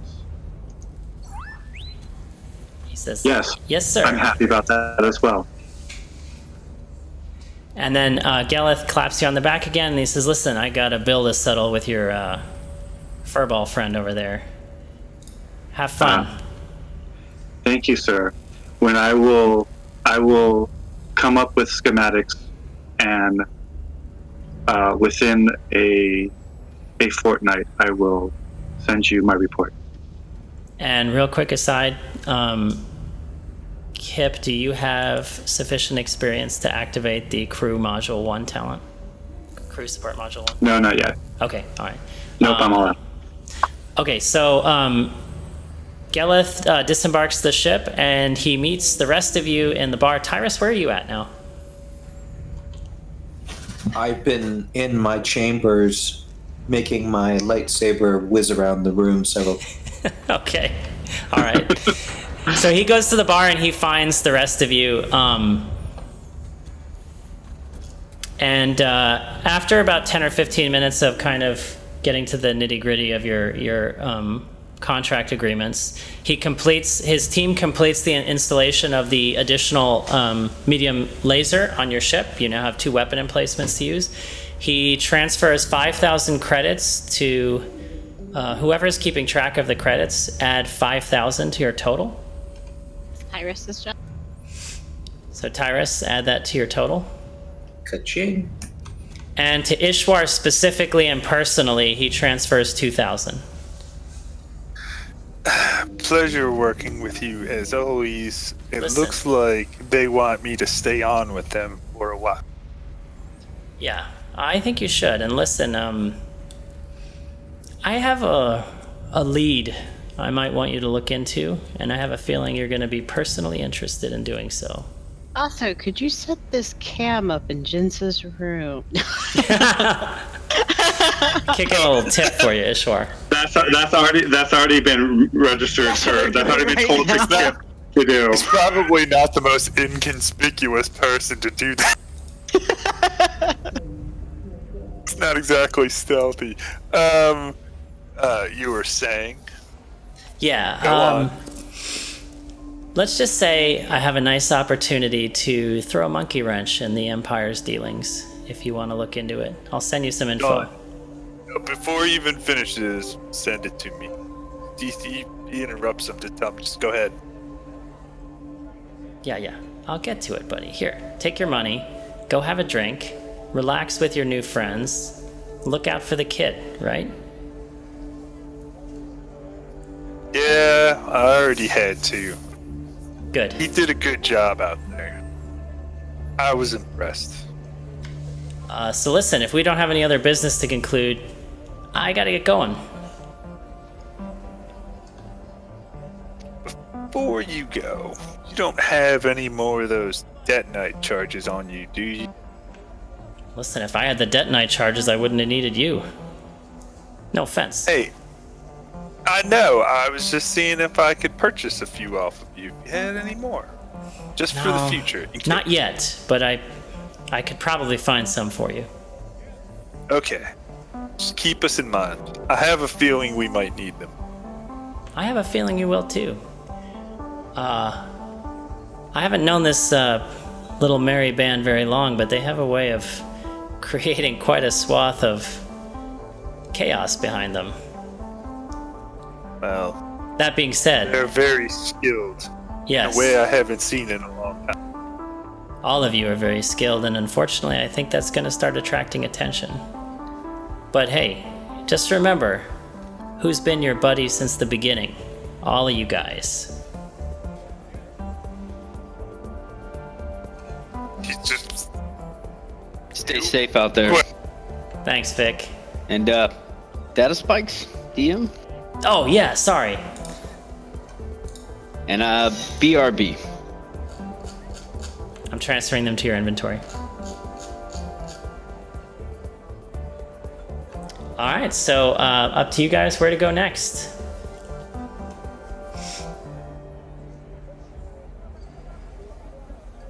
Where's the drop off for our cargo? The drop off for your cargo would be. So you are currently near Liana, which is on your map there, and it is down the purple space lane towards Column X. Your rebel friends that you were going to see, your master was near Cadenth, which you'll see there a little bit north of Liana on the map. Is I come back with some kind of like wrap thing and like soda or whatever, space soda. Space soda. Putting space before everything. Yeah, that's the substitute. I'm worried Not a about space space toaster. diabetes. It's still toaster. Space-abetes. Space beaties. Good old-fashioned space oatmeal help fix that. Wilford Brimley. My sarsaparilla. I will The come back severed with my floating head of sarsaparilla. Wilford Brimley. Yeah, you got sugar diabetes. I'll come back with my Arulian sarsaparilla or whatever, and Tyrus. Tyrus. Yes, Jensen. He's flipping his lightsaber around. I'm going to watch that for a second, kind of like awestruck, and then I'm going to shake my head and say, while Gellyth's still here, do we have the budget for any protective gear for me? And what would be the price? I have no idea. I think your continued good health is in all of our best interest. Yours as well. I guess I'll go price gauging. Perhaps I'll come with you. Yeah, you should do that. So, was this all the noise I was hearing earlier?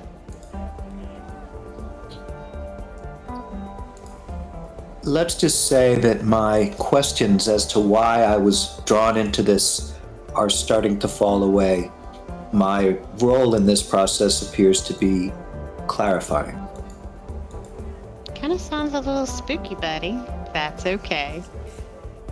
Well, let's go walk over there. Maybe, can you show me how to move stuff with your mind like that? That's Having kind of cool. having been used to actually being able to talk to somebody. He like puts he puts a hand on Tyrus' shoulder and speaks some words of support. Of course, he understands.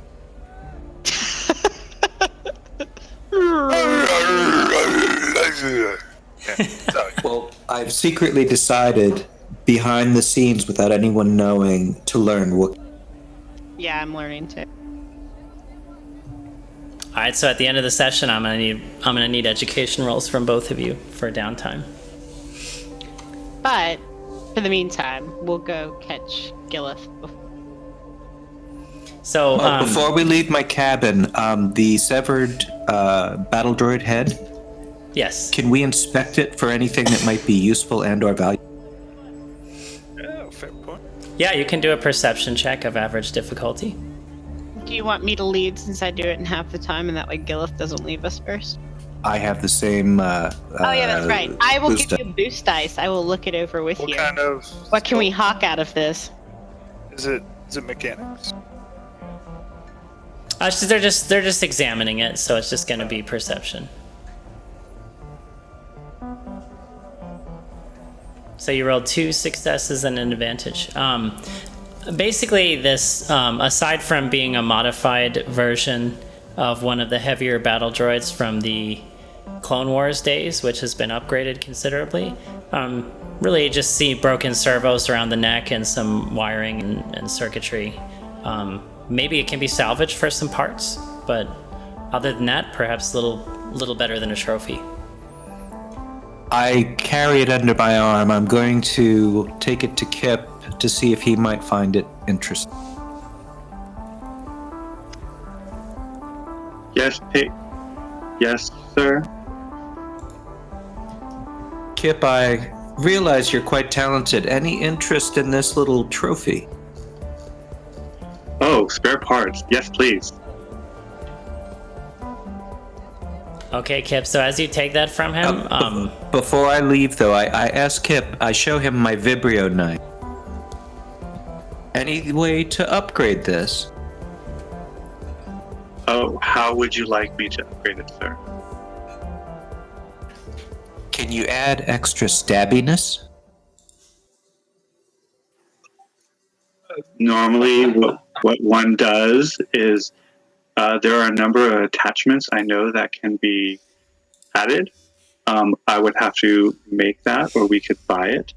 And then I am especially skilled at when I add attachments, whether we buy them or we make them. It is in the adding that I particularly excel from what my the other people for whom I worked told me I was very good at making things better. Where is this conversation happening? Curiously. On the ship, as we're In walking. Kip's room. I walk down okay. past Alright. Kip's room with the severed head, and now I say, Kip, I knew I was talking to the right man, and now we go see Gellyth before he leaves the ship. all right, so you catch him right before he's boarding his vessel, and you can see Sky kind of loading some things on board. And he looks back and he says, he kind of taps his wrist where a holo chronometer might be, and he says, "Time's ticking by, guys. What do you need? I gotta get going. You know, it's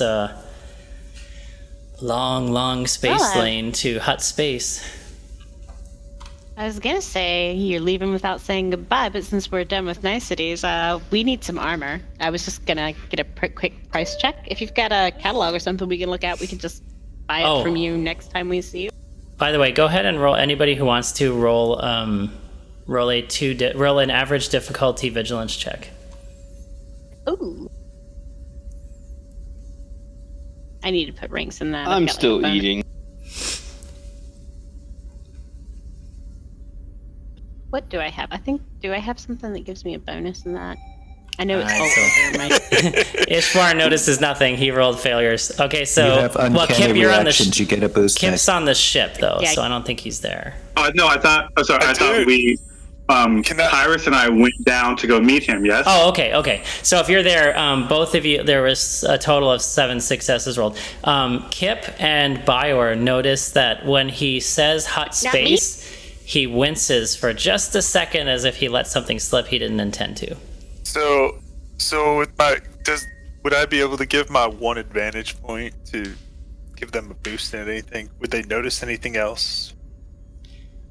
At the moment, aside from the expression on his face, everything else seems uninteresting. He's just sort of getting ready to leave. And he responds Clip, who's totally clued in. Wait, hang on. Clip, who's totally clued into social nicety, says, "Why are you afraid of hut space, sir?" I'm not afraid of anything, And Kip. I clear my throat and say, now, Gellyth, our lovely Miss Jensa, as you can see, is woefully underdressed for battle. Could we negotiate possibly some armor for her? Yes, and it's occasionally becoming painfully obvious that I kind of lift my shirt to show off my horribly bruised ribs. Is that a negotiation? He kind of check, sucks or is air it through his just a teeth as he conversation? sees that, like, Should I roll a charm with that? sure, yeah. You can roll a charm check, average difficulty, and you get a boost dice because he thinks you're hot. Jensa grows through life with a boost dice. 2 success, 2 advantage. So, Jensa, by the way, your 2 advantage. Every time I have rolled a charm with this guy, it has successfully gone off without a hiccup. He says,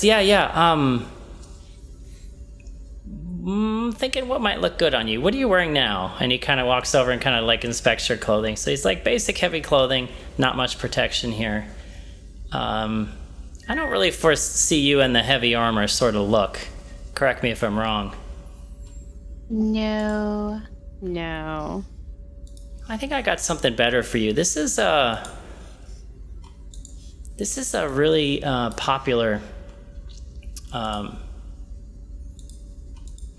popular piece of gear on Corellia. A lot of fringers and spacers love to wear this thing, and it saves lives. A lot of free traders get in a pinch. Energy weapons are super common. This thing is tightly woven energy absorbing fibers, and it's able to diffuse blaster shots pretty well. And it's indistinguishable from regular clothing, so you won't damage your fashion sense. Tell you what, I'm going to throw it in as a gift for your good work. And he hands you a catch vest, which in general has 1 soak, just like heavy clothing does, but against any energy weapon, it has a soak value of 2. That includes blaster fire. Nice. I say thank you, and I look genuinely grateful. Not many people give you free stuff in space. So I'm going to go ahead and slide my leather jacket off and try that. Fits beautifully, looks good, and he hand-selected one to match at least a similar tone of leather, only much newer looking. Still has that fantastic smell to it when you put it on. Inside has some kind of reinforced lining, kind of feels like satin on the inside, but there's some plating in there. It's really nice. Is it kind of creepy, like he knew her size? Oh, totally. A playboy like this, he can take a look at a woman, know exactly what size she wears. Yeah. He took it off the hollow Jensa in his bedroom.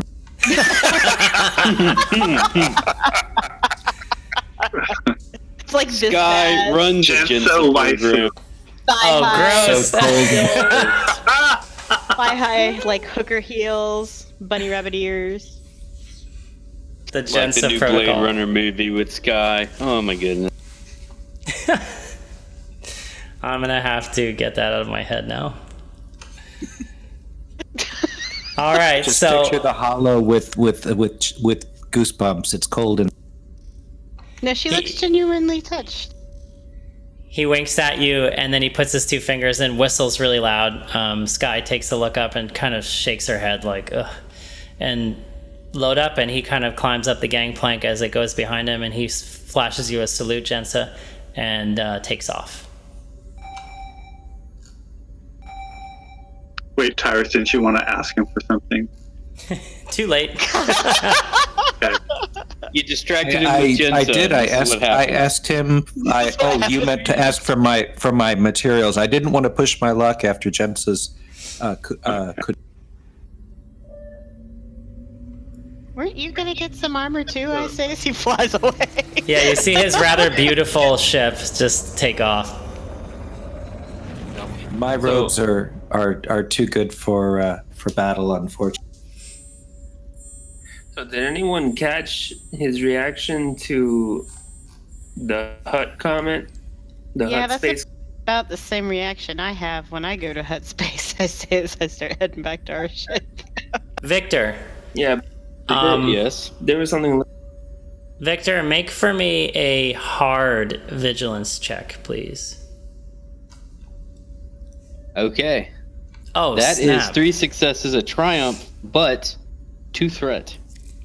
Let's just say in your previous line of work, you were used to pursuing leads and clues, and the second that Bior draws attention to the odd reaction on his face, your memory clicks like a machine. Oh wait, I was not there. To be Ooh, full that's- disclosure, I Okay. was still eating. Okay, we will if that information is shared with you, we will pursue with the results of this roll at a later time. Okay.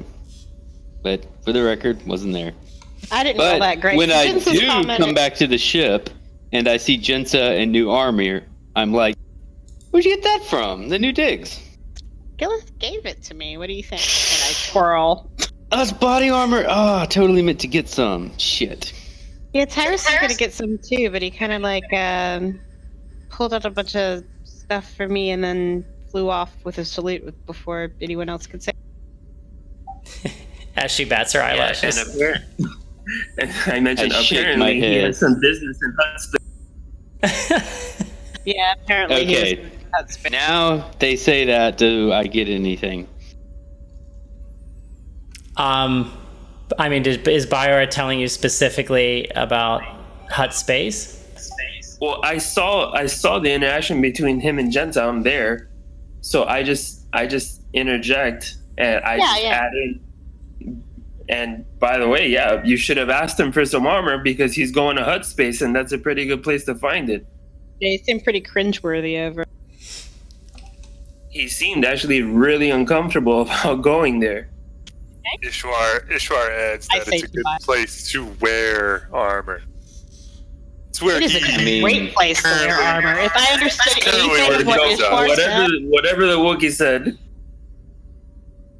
Vic, Is my as Go you ahead. start to think about it for a moment, it strikes you as an odd coincidence that it strikes you as an odd coincidence that he mentioned hut space when you're already aware that the Great Hunt is picking up there very soon, and he seemed to be in a rush. And if you were to count correctly the amount of time left, one would pretty much have to leave within the next 24 hours to make it to hyperspace by the inaugural ceremonies. Are we in our ship? Yeah, I assume everybody went back to We're the ship. walking back as we're talking. Yeah. And When because we you get rolled to a the ship- triumph, you also, your memory is tickled by the fact that on 2 separate occasions when you were data digging through computers, once on the Ruria Prime corporate headquarters of Rhode Isle, and then later again, you picked up some information about a contract to Ord Cestus that had been in their database, that they had hired someone for a contract, and for some reason that's bugging you. Yeah, in my notes I had something. He was at an expo at Ord Cestus. What? Out of Correct. character, what is Ord Cestus? Is that a planet? Ord Cestus is a planet in the Outer Rim. You noticed the contract that had been issued by Rodile for a bounty to be completed out there, and then you remember him saying that he had an expo, quote unquote, to go to there. Can you can I roll Outer Rim to get more information about what kind of contracts would go on at expos in Ord Cestus? Sure. Is that Knowledge average? Outer Rim would be average difficulty.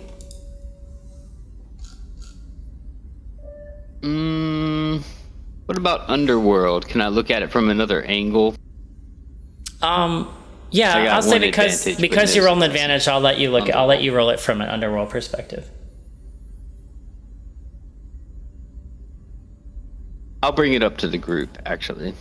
I'll say, when I was in Rhode Island, something about a contract from Rhode Island to Ord Cestus.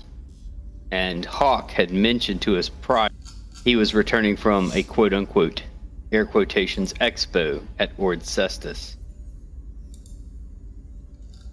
He also mentioned something about a dead Rhodian scumbag.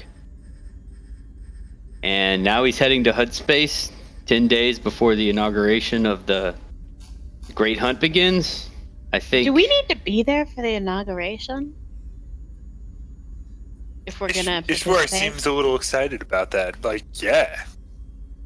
Well, we He's still gotta not drop this. good. Still gotta drop off this cargo, and guess who didn't give us the boss registration contact he was supposed to? If we need to get going in that direction, we should probably hustle to do this drop real quick. Can't Kip contact Hawk directly? Kip already has.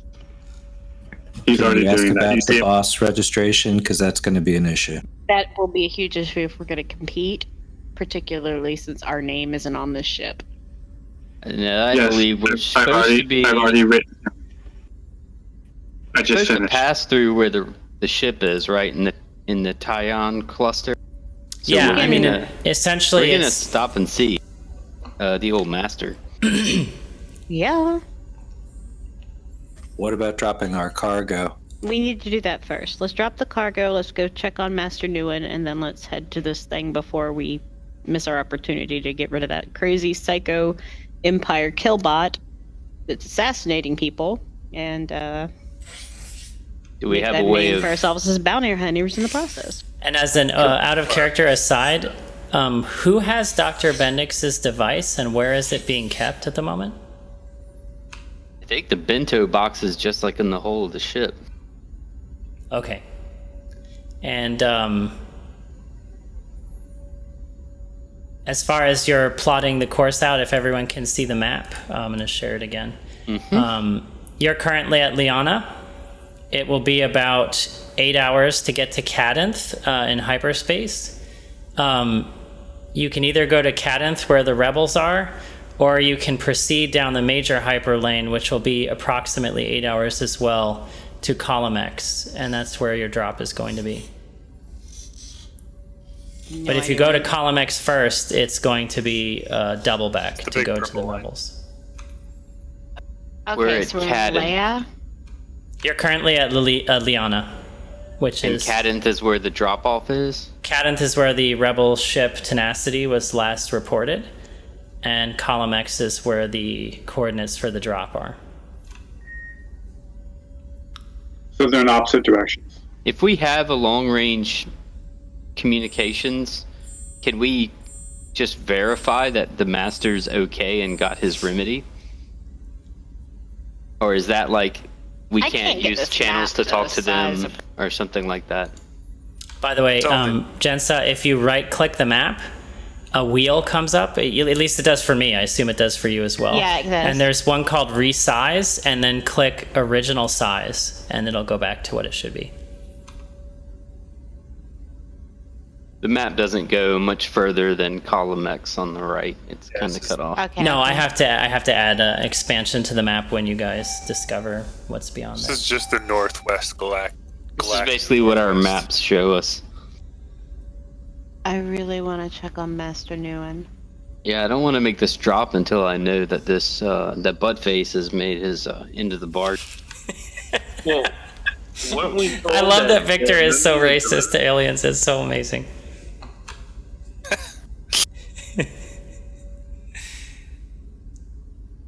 So,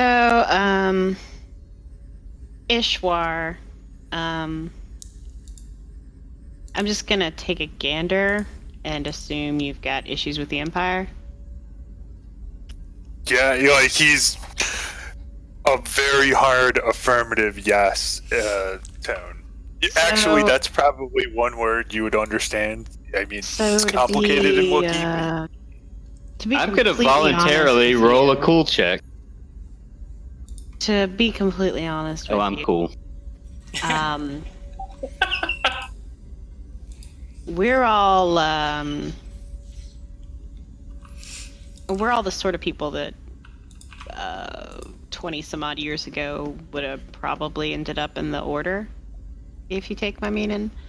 And we were kind of all brought together originally by a series of odd events. However, most of those odd events were trying to explain it without sounding like a crazy person, but related to visions that we were receiving about a Jedi Master and a group of Jedi with him. And this Master's name is Nguyen, and he's basically was trying to start a transport for Jedi in hiding, find a safe system for them, maybe even out in deep space somewhere. When you mention Jedi, Ishwar looks like, even if it's his body language is very easy to read. He seems impressed, like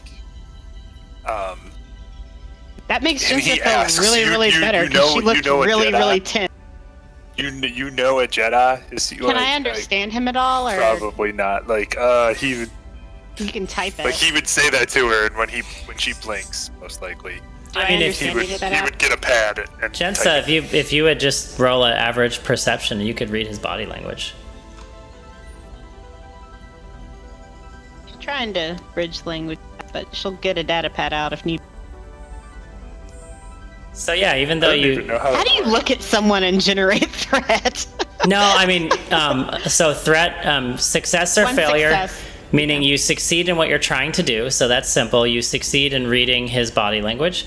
Threat means something else negative happens during the attempt. So, in this case, he probably becomes irritated with you that you're slow to pick things up. Yeah. You're doing something really wrong, and he kind of just like bats your hand down or something, and he reaches over frustrated and grabs a pad and then starts typing out like the question. And she kind of looks and she's like, "Yeah, we know one Jedi. His name's Nguyen. There's on the moon we were on, there was a droid that's some kind of semi-free-willed Imperial Jedi killbot that's been hunting down Jedi and people in the Resistance and the Rebellion. Types out that you should show him. We need to find it so he can destroy it. To make a long story short, he attacked Master Nguyen when Master Nguyen was in no position to defend himself, and poisoned him to weaken him before attacking him. Master Nguyen barely survived only because of Bior, and I kind of looked gratefully over at Bior. We were able to get him to help, and some help, but the people we had to deal with were kind of sketchy, so this is why we have to drop off this cargo. So the exchange was Master Nguyen's life for dropping off some cargo. Seemed like a pretty easy choice. Our main goal is to, right now as a group, we've kind of talked about it a little, is Victor and I know some kids that were being shipped to the Empire to be killed, we assume, or sold. We'd like to kind of pick up where Master Nguyen got side-railed and maybe try to get people like us somewhere safe and out of the line of fire. And maybe try to rebuild some semblance of the Order. But to do that, we need money. So currently we were thinking about joining this mercenary hunt. And while we're at it, getting a little vengeance on the murder bot, who happens to be, what's the group he's in, Victor? He You is know more the about that Shrouded syndicate. Bane. Do you want to tell him about the Shrouded Bane? That's kind of more your thing. Well, he's just amassed a gang around himself. More of a criminal organization now. They're pretty spread out over the sector, and he's the head man. Types out, they work for the Empire? Question mark. Yeah, I think they've taken contracts with the Empire to eliminate Jedi. He slams his hand down on the table and then he types, then we will remove them from the universe. So, Master Nguyen was infected with a cytotoxin, and we had to go to a spice chemist to get him a remedy. We have a shipment that we're supposed to drop off, no questions asked. It would be nice to know that Master Nguyen actually got his remedy before we make the drop. I don't know if that's possible or not. I kind of shrug. Where is Master Nguyen, Albie, in relation to our drop point? He's at Cadence. He's at Cadence Column on the map. X. And then column X is your Okay. drop point. We could do it. We're at Liana. You're at Liana. It's kind of out of the way, but could we possibly make a quick stop at Cadence? Like, if we really time our trip right, could we still make it to the mercenary thing, check on Master Nguyen, and drop off the shipment? Yeah, I mean, unless you have horrible astrogation rolls, you have sufficient time for sure. All right, well then let's do that. I got a question. Yes. Who was it that successfully identified the cytotoxin? That was Biowar, if memory serves. Biowar is the Uh, only reason Master Nguyen is alive right now. Biowar is awesome. You know, Ishwar, you've kind of inspired me. I'm gonna step up and say, I'm gonna talk to Biowar and Kip. Biowar, you got a second? Kind of looks confused at this line of question. Like, Well, I'm gonna go plot our chart. Anybody else good at plotting charts? Wanna have? I laugh. I hate math. Tyrus, I I think, is your grumbled best for bet. That guy's a genius.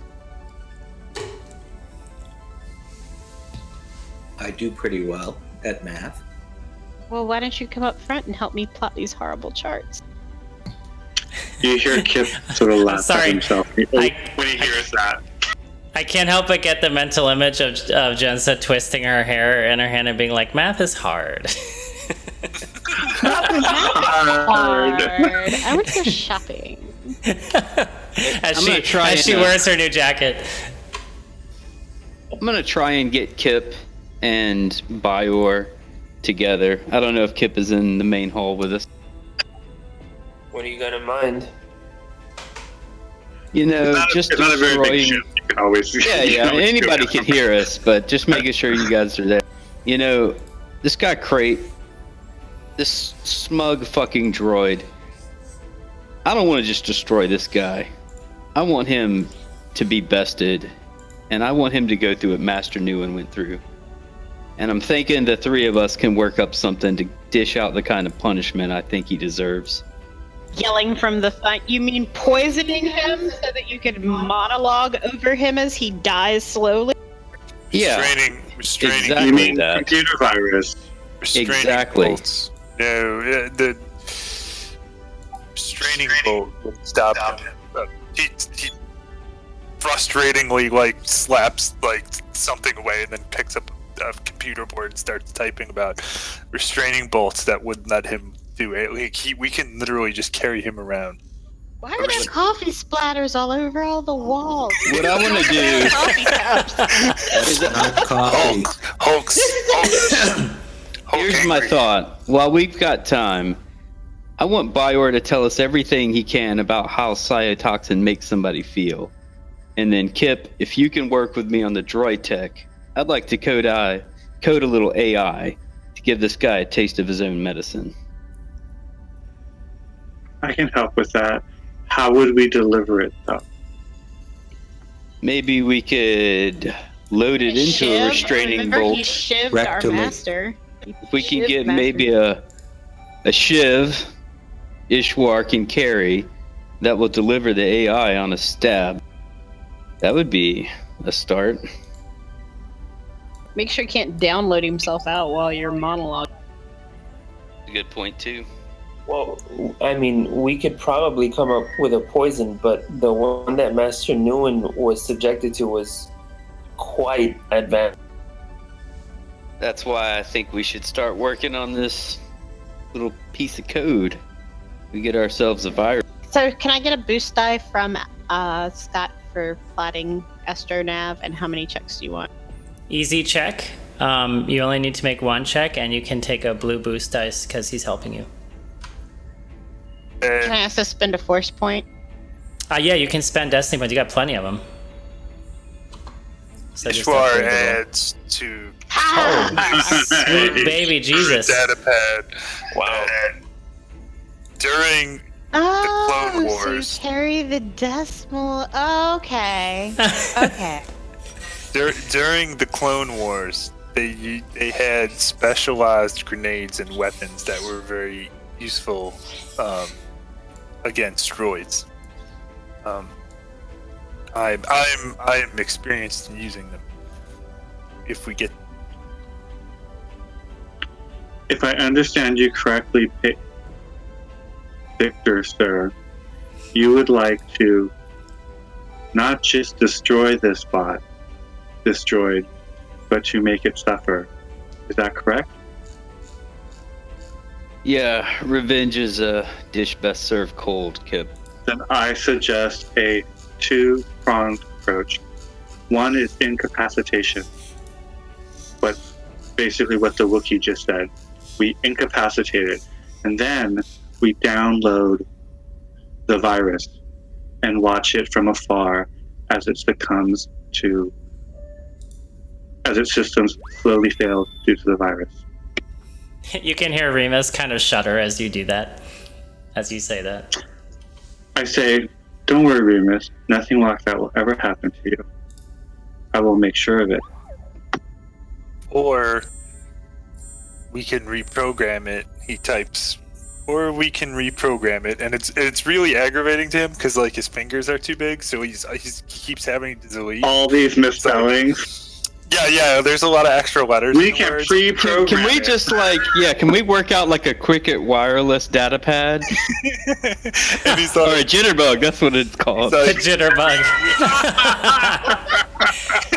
Okay, so this Put it Wookiee's on from the the armrest greatest of the jazzy generation, scooter. apparently. yeah. So, well, he is. He was in the Clone Wars, so he's like, we can reprogram it to attack the Imperials or self-destruct. But Sir Ishwar, that goes against Sir Victor's desire for maximum punishment and pain. This would punish its creators. During its criminal monologue, it said it was old beyond reckoning.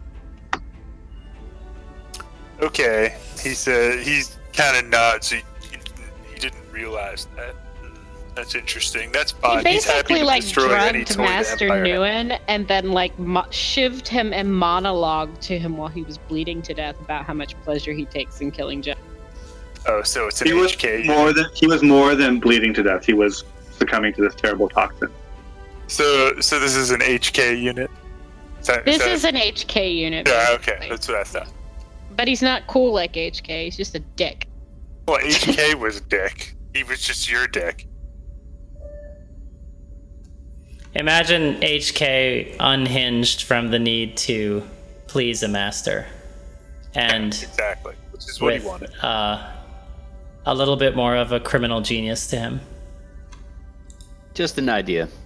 When we meet this guy, I want to have our end in mind.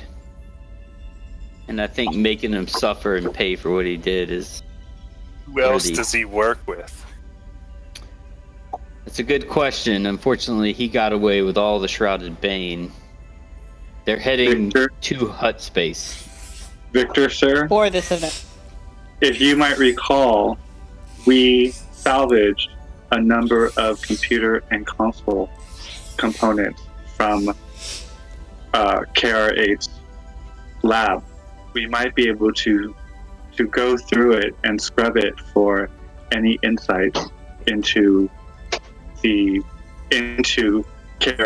and its prime programming, such that we can make our virus even that more deadly. It's perfect. Personalize it. I like it. So, Albie, any roles to make this come to fruition? So what we'll do is at the end of the session, I'm going to have you, and I assume you're all cooperating on this together, right? Yeah. So yes, I'm gonna have Victor. You're gonna be making a computers check at the end, and I'm gonna have each of you make a check, and we're going to, over time, keep track of these successes, and we're gonna assume this will be an ongoing research project. Sounds good. And Jensa, to resolve your astrogation roll, you had 2 successes and 4 advantage. What we're going to be doing with that actually is you get 50% off the travel time due to the advantages. And That's more time to sit with Master New. yeah, 5%. Yep, so actually you're going to get there in 3 hours with your bonus, and as soon as you're ready, you can punch it. During this travel time, Ishwar will start trying to modify his vibro axe by adding serrations. You know, like you can. Oh, this is a purchased attachment, serrated edges. Oh, it is? Oh, Yeah. okay. Costs 50 credits. It's a rarity 1, meaning you can get it just about anywhere. And it's just an attachment you add to your weapon, and it grants at base level it grants 1+ to the vicious quality. Yeah, that's all it does. And it cannot be modified further than that. So you could buy that anywhere that there would be a weapons vendor, pretty much, Okay, at nearly sure. anywhere. Then he'll get it at Narshan, dude. Oh, what Yeah, then you he'll just end up plug it in. If there's... Oh, go ahead. Sorry. what he'll end up working with Kip in is making like a whole brand new one, like a custom made Yes. Vibro X. I already know what I want it to look like. I got everything, and I know what mods I'll have put on it. So we'll work on that later. Okay. Okay, that sounds good. Yeah, because just so you guys know, like, the way that these sort of mods work, if you buy an attachment, you can just go ahead and attach it, right? But if you buy an attachment that has sort of modifications, Kip can, while he's attaching it for you, can try to mod it, and then if I roll well enough, which I probably will, you'll get one or more of those mods based on. Okay, I was wondering how that works. So let me. That's how that works. Gotcha. Okay, cool. All right, so you jump to hyperspace.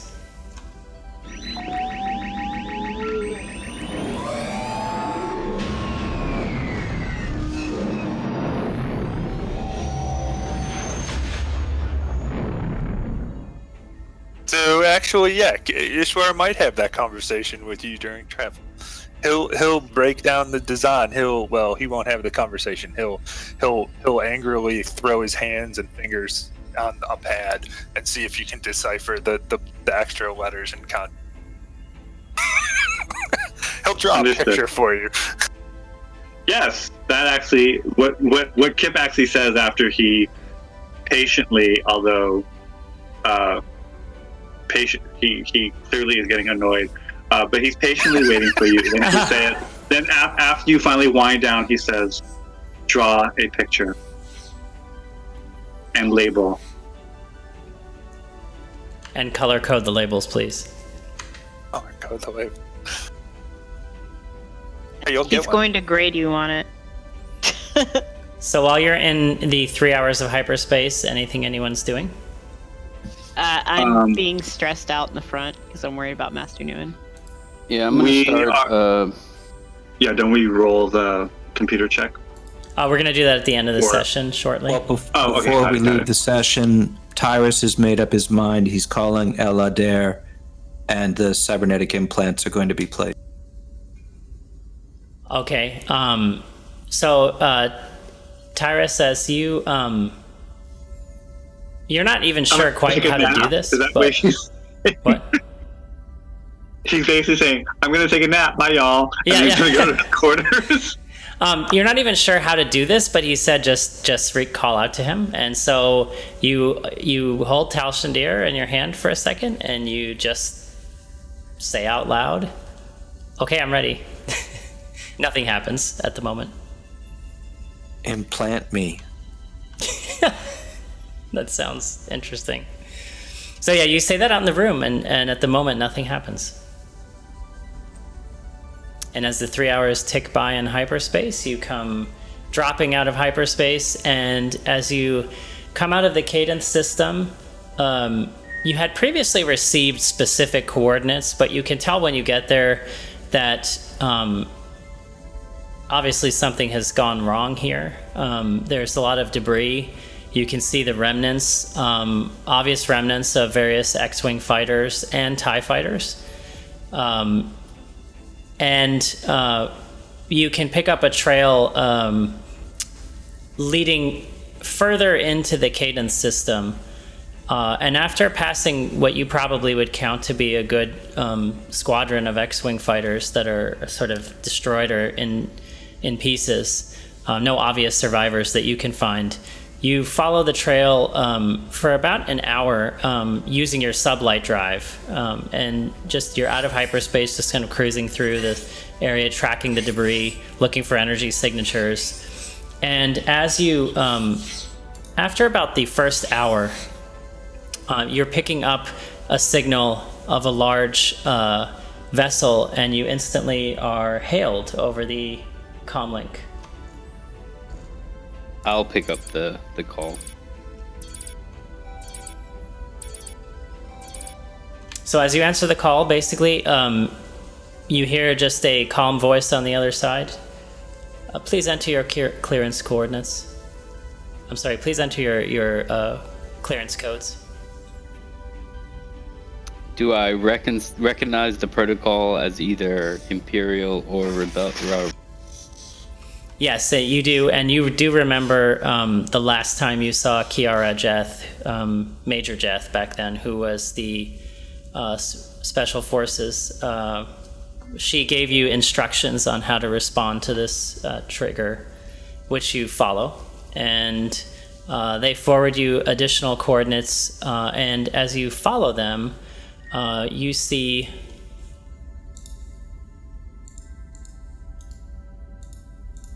this before you. Yeah, I was worried it was going to be space debris, and I'd be like, no, I'm jettisoning the... Khan! No, you see a Pelta-class medical frigate, and two severely damaged Mon Calamari cruisers, one of which is nearly non-functional. The Pelta frigate itself is actually in decent working order, although there seems to be, from your cursory scans, something wrong with the hyperdrive.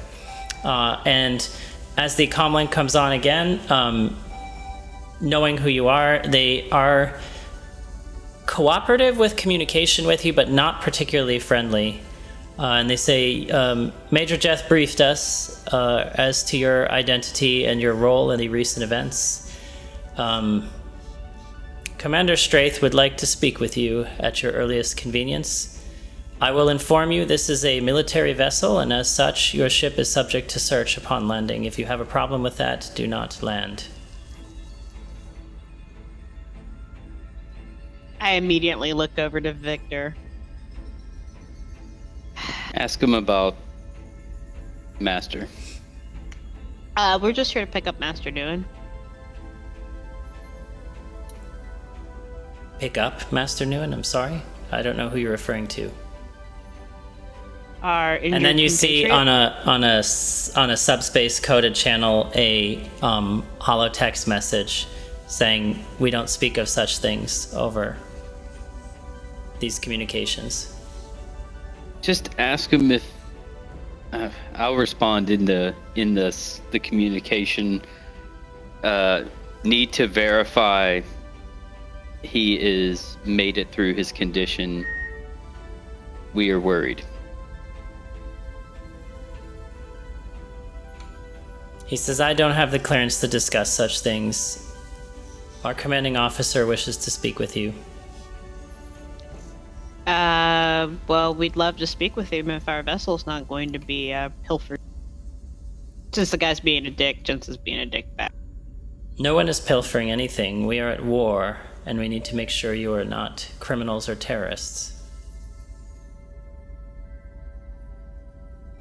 The word criminal and terrorist seems a bit oddly used in this circumstance. But where do you want to... There's a rear hangar bay on the port side of the vessel. We will power down the shields for you. You may enter. Please keep your weapons powered down. Please do not bring any weapons onto the vessel. You may leave them on your ship. Powering down the vessel. And as you draw closer to the hangar bay, what you see, Jensen, you can clearly see that there's some severe damage, probably from some kind of heavy turbo laser. This doesn't look to be something done by TIE fighters or something of the like. This is heavy damage. Kip. Overcoms. Hey, Kip. Yes, yes, Jensa. You want to take a look at this? This might interest you as we're landing. You want to come up here? Sure. R.E.M.U.S and I come up. R.E.M.U.S is hovering over my shoulder. I say, apparently there's something that is supposed to interest us. No, I thought you might want to take a look at the ships and the damage. Let's not make any offers. I get a bad feeling Oh, hell about no. this. We don't have enough time for this crap. So What am I as looking you- at? Hey, Jensa? I kind of motion out the window because they're cool ships, and you know, Kip's a kid, and they're damaged, and he likes to fix stuff. Jens is trying. She's just awkward about it. Yes. He says, I see damaged ships, man. What do you think did that? I say, trying to avoid making it pilot. 4 I successes. would say, If anyone would like to roll knowledge warfare, I welcome it. It is an average roll. sure.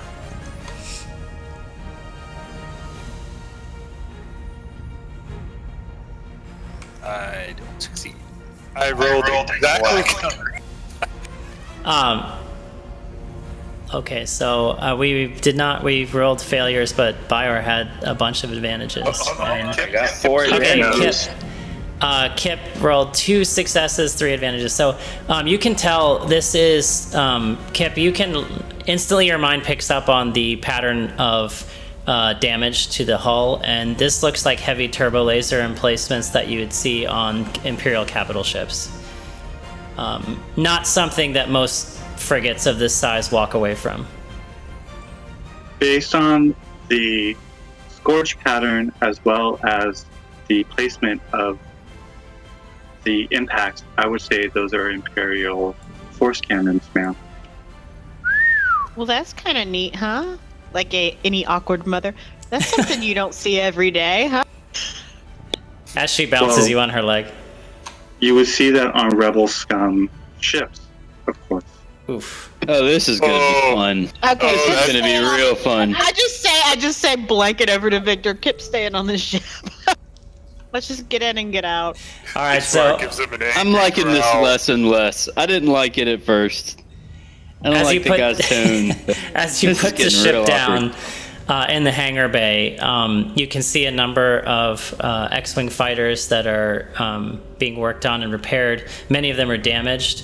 There only seem to be probably 2 or 3 that are actually functional right now. They're actively being repaired. As you put down, the shields to the docking bay go up again, and you see a small detachment of rebel soldiers walking towards the ship.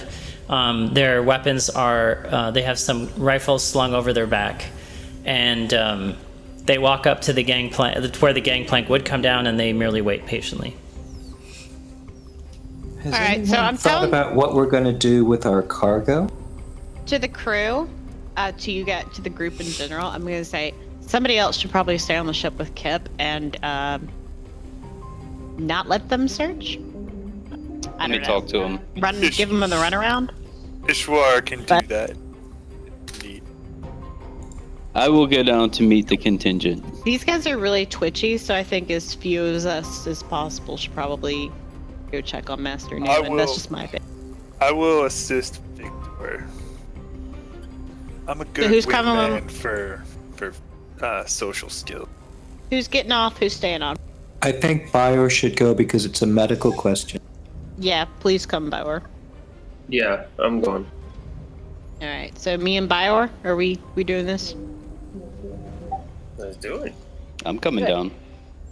Also, the Admiral wants to talk to us, so few people as possible. So Victor, Bior, and Jinsa are going. Tyrus, Ishwar, and Kip are staying.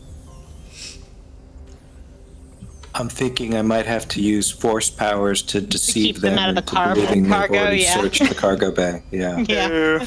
I have some skills. I don't And know if not, the Wookiee can Pretty rip his good rank. arms off. got a pretty good rank in coercion and Good point. So yeah, could help. Let's keep a cool head here. Okay, so as the gangplank goes down, you see one officer, and there's a group of three, just sort of infantry type rebel soldiers. There's a droid with them, and he is more like a crew service droid. He's not a medical droid or anything, or a protocol droid. So he would kind of accompany the officer wherever he goes. And you see the officer look at a data pad and look at the ship, and he says, "Who's your captain?" Right here, I say. Jinsa. Jensa. Whatever my last yes. name is. I don't remember my character's last name. She's like Cher, it's just Jensa. Yosha. Jensa. Yosha. And you have your boss data pad.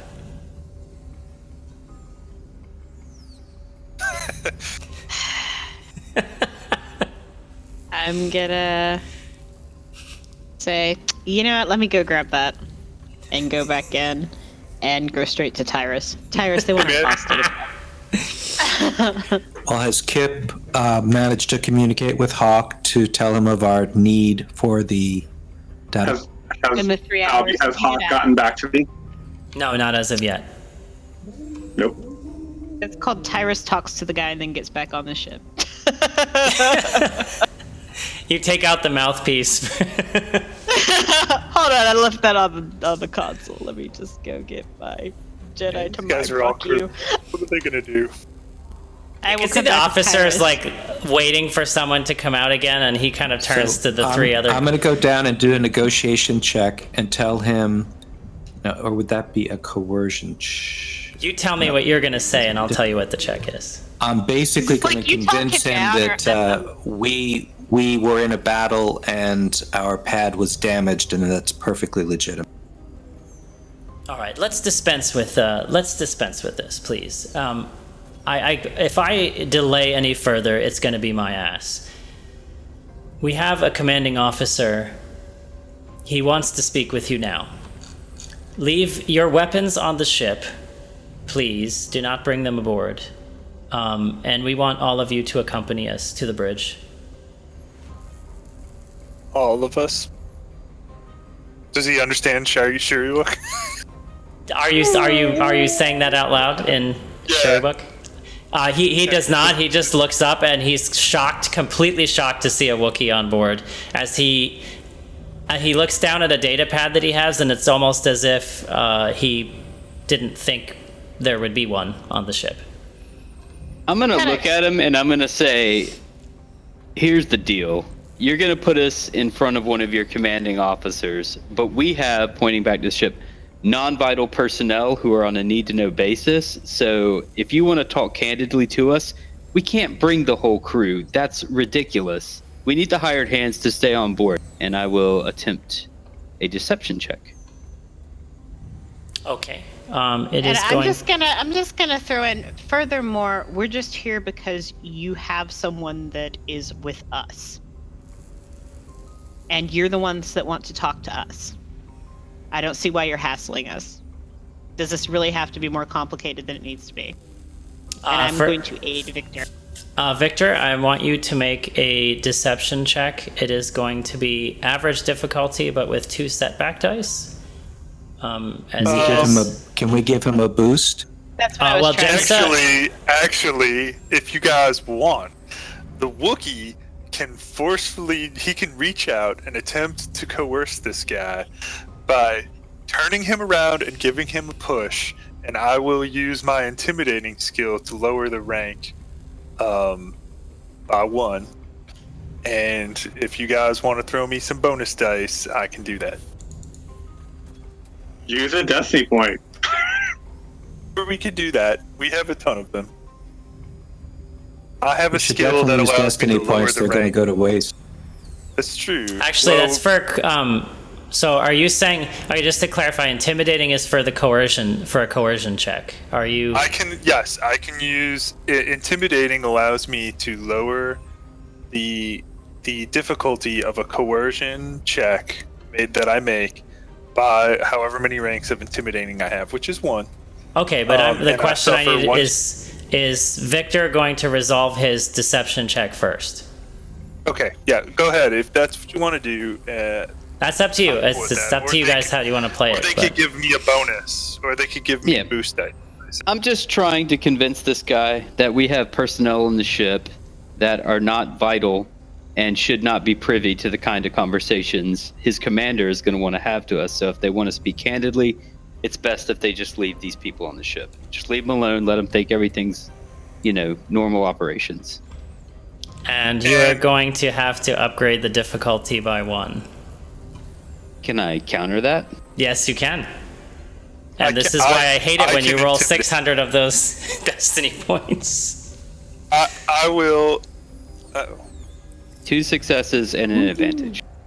In fact, I will throw in an. Okay, well. Let's Well, see I mean, what the result Yeah, is. 2 successes and an advantage. He turns to his data pad and looks, and he says, I need to have the following people front and center. The ones not on this list can opt to stay on the ship if they choose to. I need Jensa, Bior, Tyrus, and Victor front and center. These are my orders, and I will uphold them. If your other You party got it. members, That's fine. Ishwar Yeah. walks the ship. Yeah, I throw my hands up and I say, that's what I mean. We're the people you want to talk to. Let the other people stay on the ship. You got it. But I pull our friends aside and say, who's going to watch the cargo? Which no one can hear but us. Hip and Ishwar. We don't Ishwar want should do a pretty good job of it. Can I do a negotiation check with this guy? They're going to decide we're Imperials and kill us. So They can it's- handle it. Nobody wants Nobody to hear fuck me? with Ishwar. Yeah, we can hear you. Nobody wants to mess with a Wookiee. And Kip Tyrus? can't come on. If he comes on the, if Kip I comes kind on of the don't want to go because I want to be there to use force power in case these guys try to search the cargo, which could get us in big. Yeah, the Wookiee just kind of pushes you. It's like, nah, just go. We got this. So I'm just going I to say, have a to the guys, rocket look, launcher. your time is running out, sir. I'm going back on the ship, and I just turn tail and run up the gang. the droid standing there obviously seems to have overheard what Tyrus said, and he turns to the commanding officer and says something quietly. And he says, have it your way. The rest of you can follow me. Those of you who remain behind are at the mercy of the commanding officer. I am not going to be responsible for your insubordination. I'll follow We're him. not in the rebellion, dude. I say as I follow. You're a guest on this vessel, Which and in does case not you make have me his forgotten, subordinate. you have been complicit in some horrible losses to the rebellion recently. I just follow along. I'm just going to roll my eyes.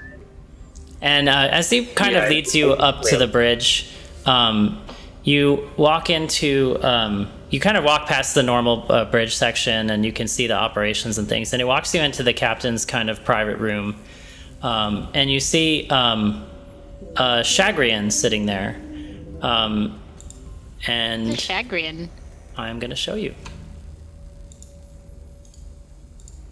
And granted, this is an example of the race. It's not the man you're looking at. It's just to show you what they are. Yeah. This particular Shagrian has dark blue skin. He has the long horns on the head and around the side. He's in a light armor, and he has a very interesting pistol at his side.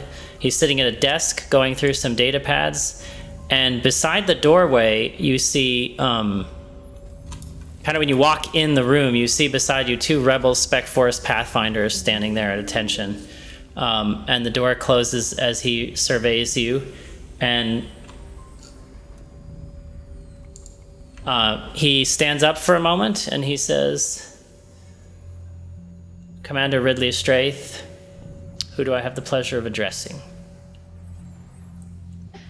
I smile and I say, I'm Jinsa Osha.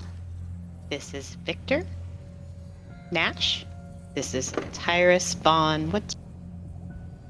He's not with us. Oh, Right, yeah, that's right. He ran away. And this is Bior. Very well. Where's the other one? The tall one? On the ship, your whoever this guy is seems to think we're members of your crew and was particularly rude, and Tyrus doesn't like being spoken to like he's a cadet and a child. Were my instructions not clear, Miss Eosha? I don't work for you, No, you don't. so I'm not sure what your instructions were since I didn't receive them on a data pad with my marching orders. You received them from my first officer. There's a reason I wanted to speak to you, all of you who were present at Ruria Prime. For some reason, Major, well, now Lieutenant, but once Major, Gellyth spoke very highly of you. And for the life of me, I can't imagine why. I see people before me who, frankly, are duplicitous and obviously hiding something. I thought we were aligned in our goals. She trusted you with information that unfortunately caused her to be demoted. I would assume that someone of her training as a Spec Force agent, especially a major of a detachment, no matter how dire her circumstances, would not divulge information of a top secret rebel plan to a bunch of civilians. But for some reason, she seemed to think that was a good idea. And look where it got me.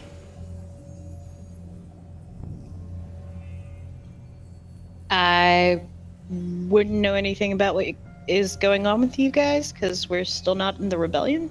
But Wouldn't you? Master Nguyen is here, and we're just here to see him and take him off your hands, and we'll be about our merry.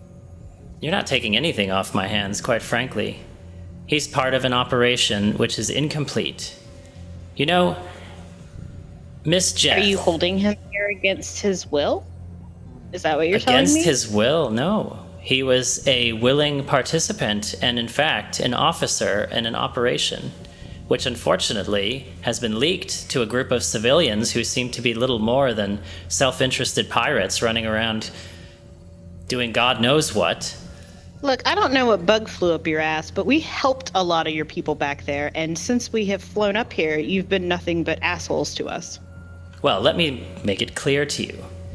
If Major Gellyth trusted you to help her with the shambles that the operation had fallen into, you had, as I see it, 4 possible objectives to complete with her.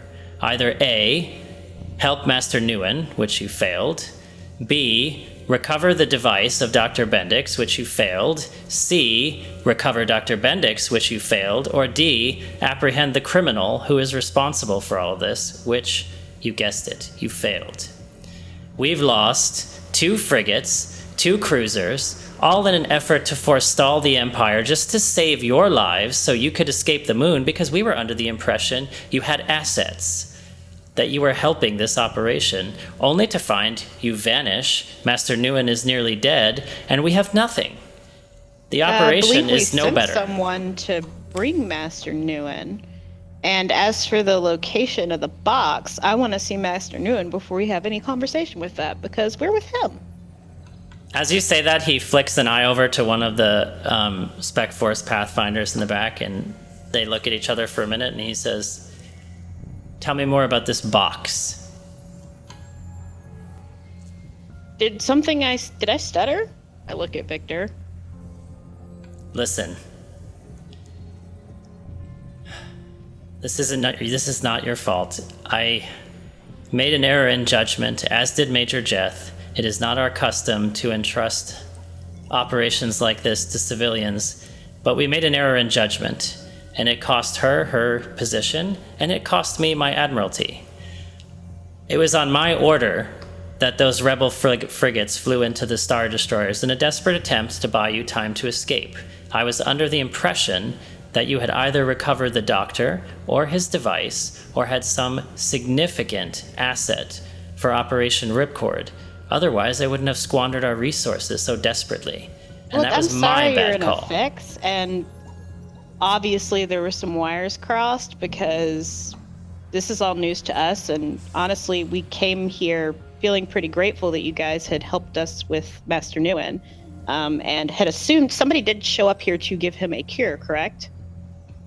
Yes, that was unexpected. Okay, because that was what we were doing, and that seemed kind of urgent since he was dying. We'd like to see him. I would love to talk to you, and if you want to take a breath. You seem really upset. Don't really know why. I just want to make sure he's okay before we talk about anything else, if that's all right with you. Like, it seems like we just got off on the wrong foot here, and I would love to be helpful. Perhaps you're right. Why don't we start with... And as he says that, you hear a loud explosion on the bulkhead as alarms go off on all decks. And he flips around to turn to one of the Spec Force Pathfinders as one of them runs out of the room to survey the damage. Since not armed, but her hand immediately goes for her belt, where her gun should be. And basically, he turns to flip and see what's going on, and he runs out to the bridge. And as the doors open, you can kind of see what's going on there. There's some sort of sparks exploding on some consoles. And as he does, a large hologram appears. A large hollow what? Sorry, you clipped up. Sorry. A large hologram appears on the console in the middle of the bridge. So it's basically like a blue hologram of an Imperial Moff as it appears, and I am gonna turn around the minute that thing pops up, because whatever's on that, I don't want it to see me. Cliffhanger. We're gonna stop here, and we'll pick up from here next session. Yeah. I wanted to see what I can salvage out of the droid that Tyrus gave me. What is that, mechanics? Yeah, that's just an average mechanics check. All right, you rolled 3 success and 2 threat. So as far as the success goes, you are able to actually recover some useful hardware from the optical sensors, which you have a concept of what you might apply that to. As for the threat, anything else of use that you might have gotten, you damaged in the attempt to remove the optical sensors. Thank you. And then I'm going to add everyone's XP, and I will see you guys on the 13th, right?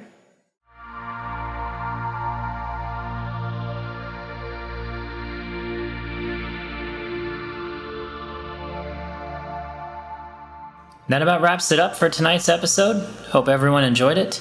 We will be picking up next time on the bridge of the Rebellion Medical Frigate as we find out what that explosion was and what surprise, unexpected surprise, awaits our heroes. Hope you have a great week and join us in about 2 weeks' time for episode 21. Have a great night.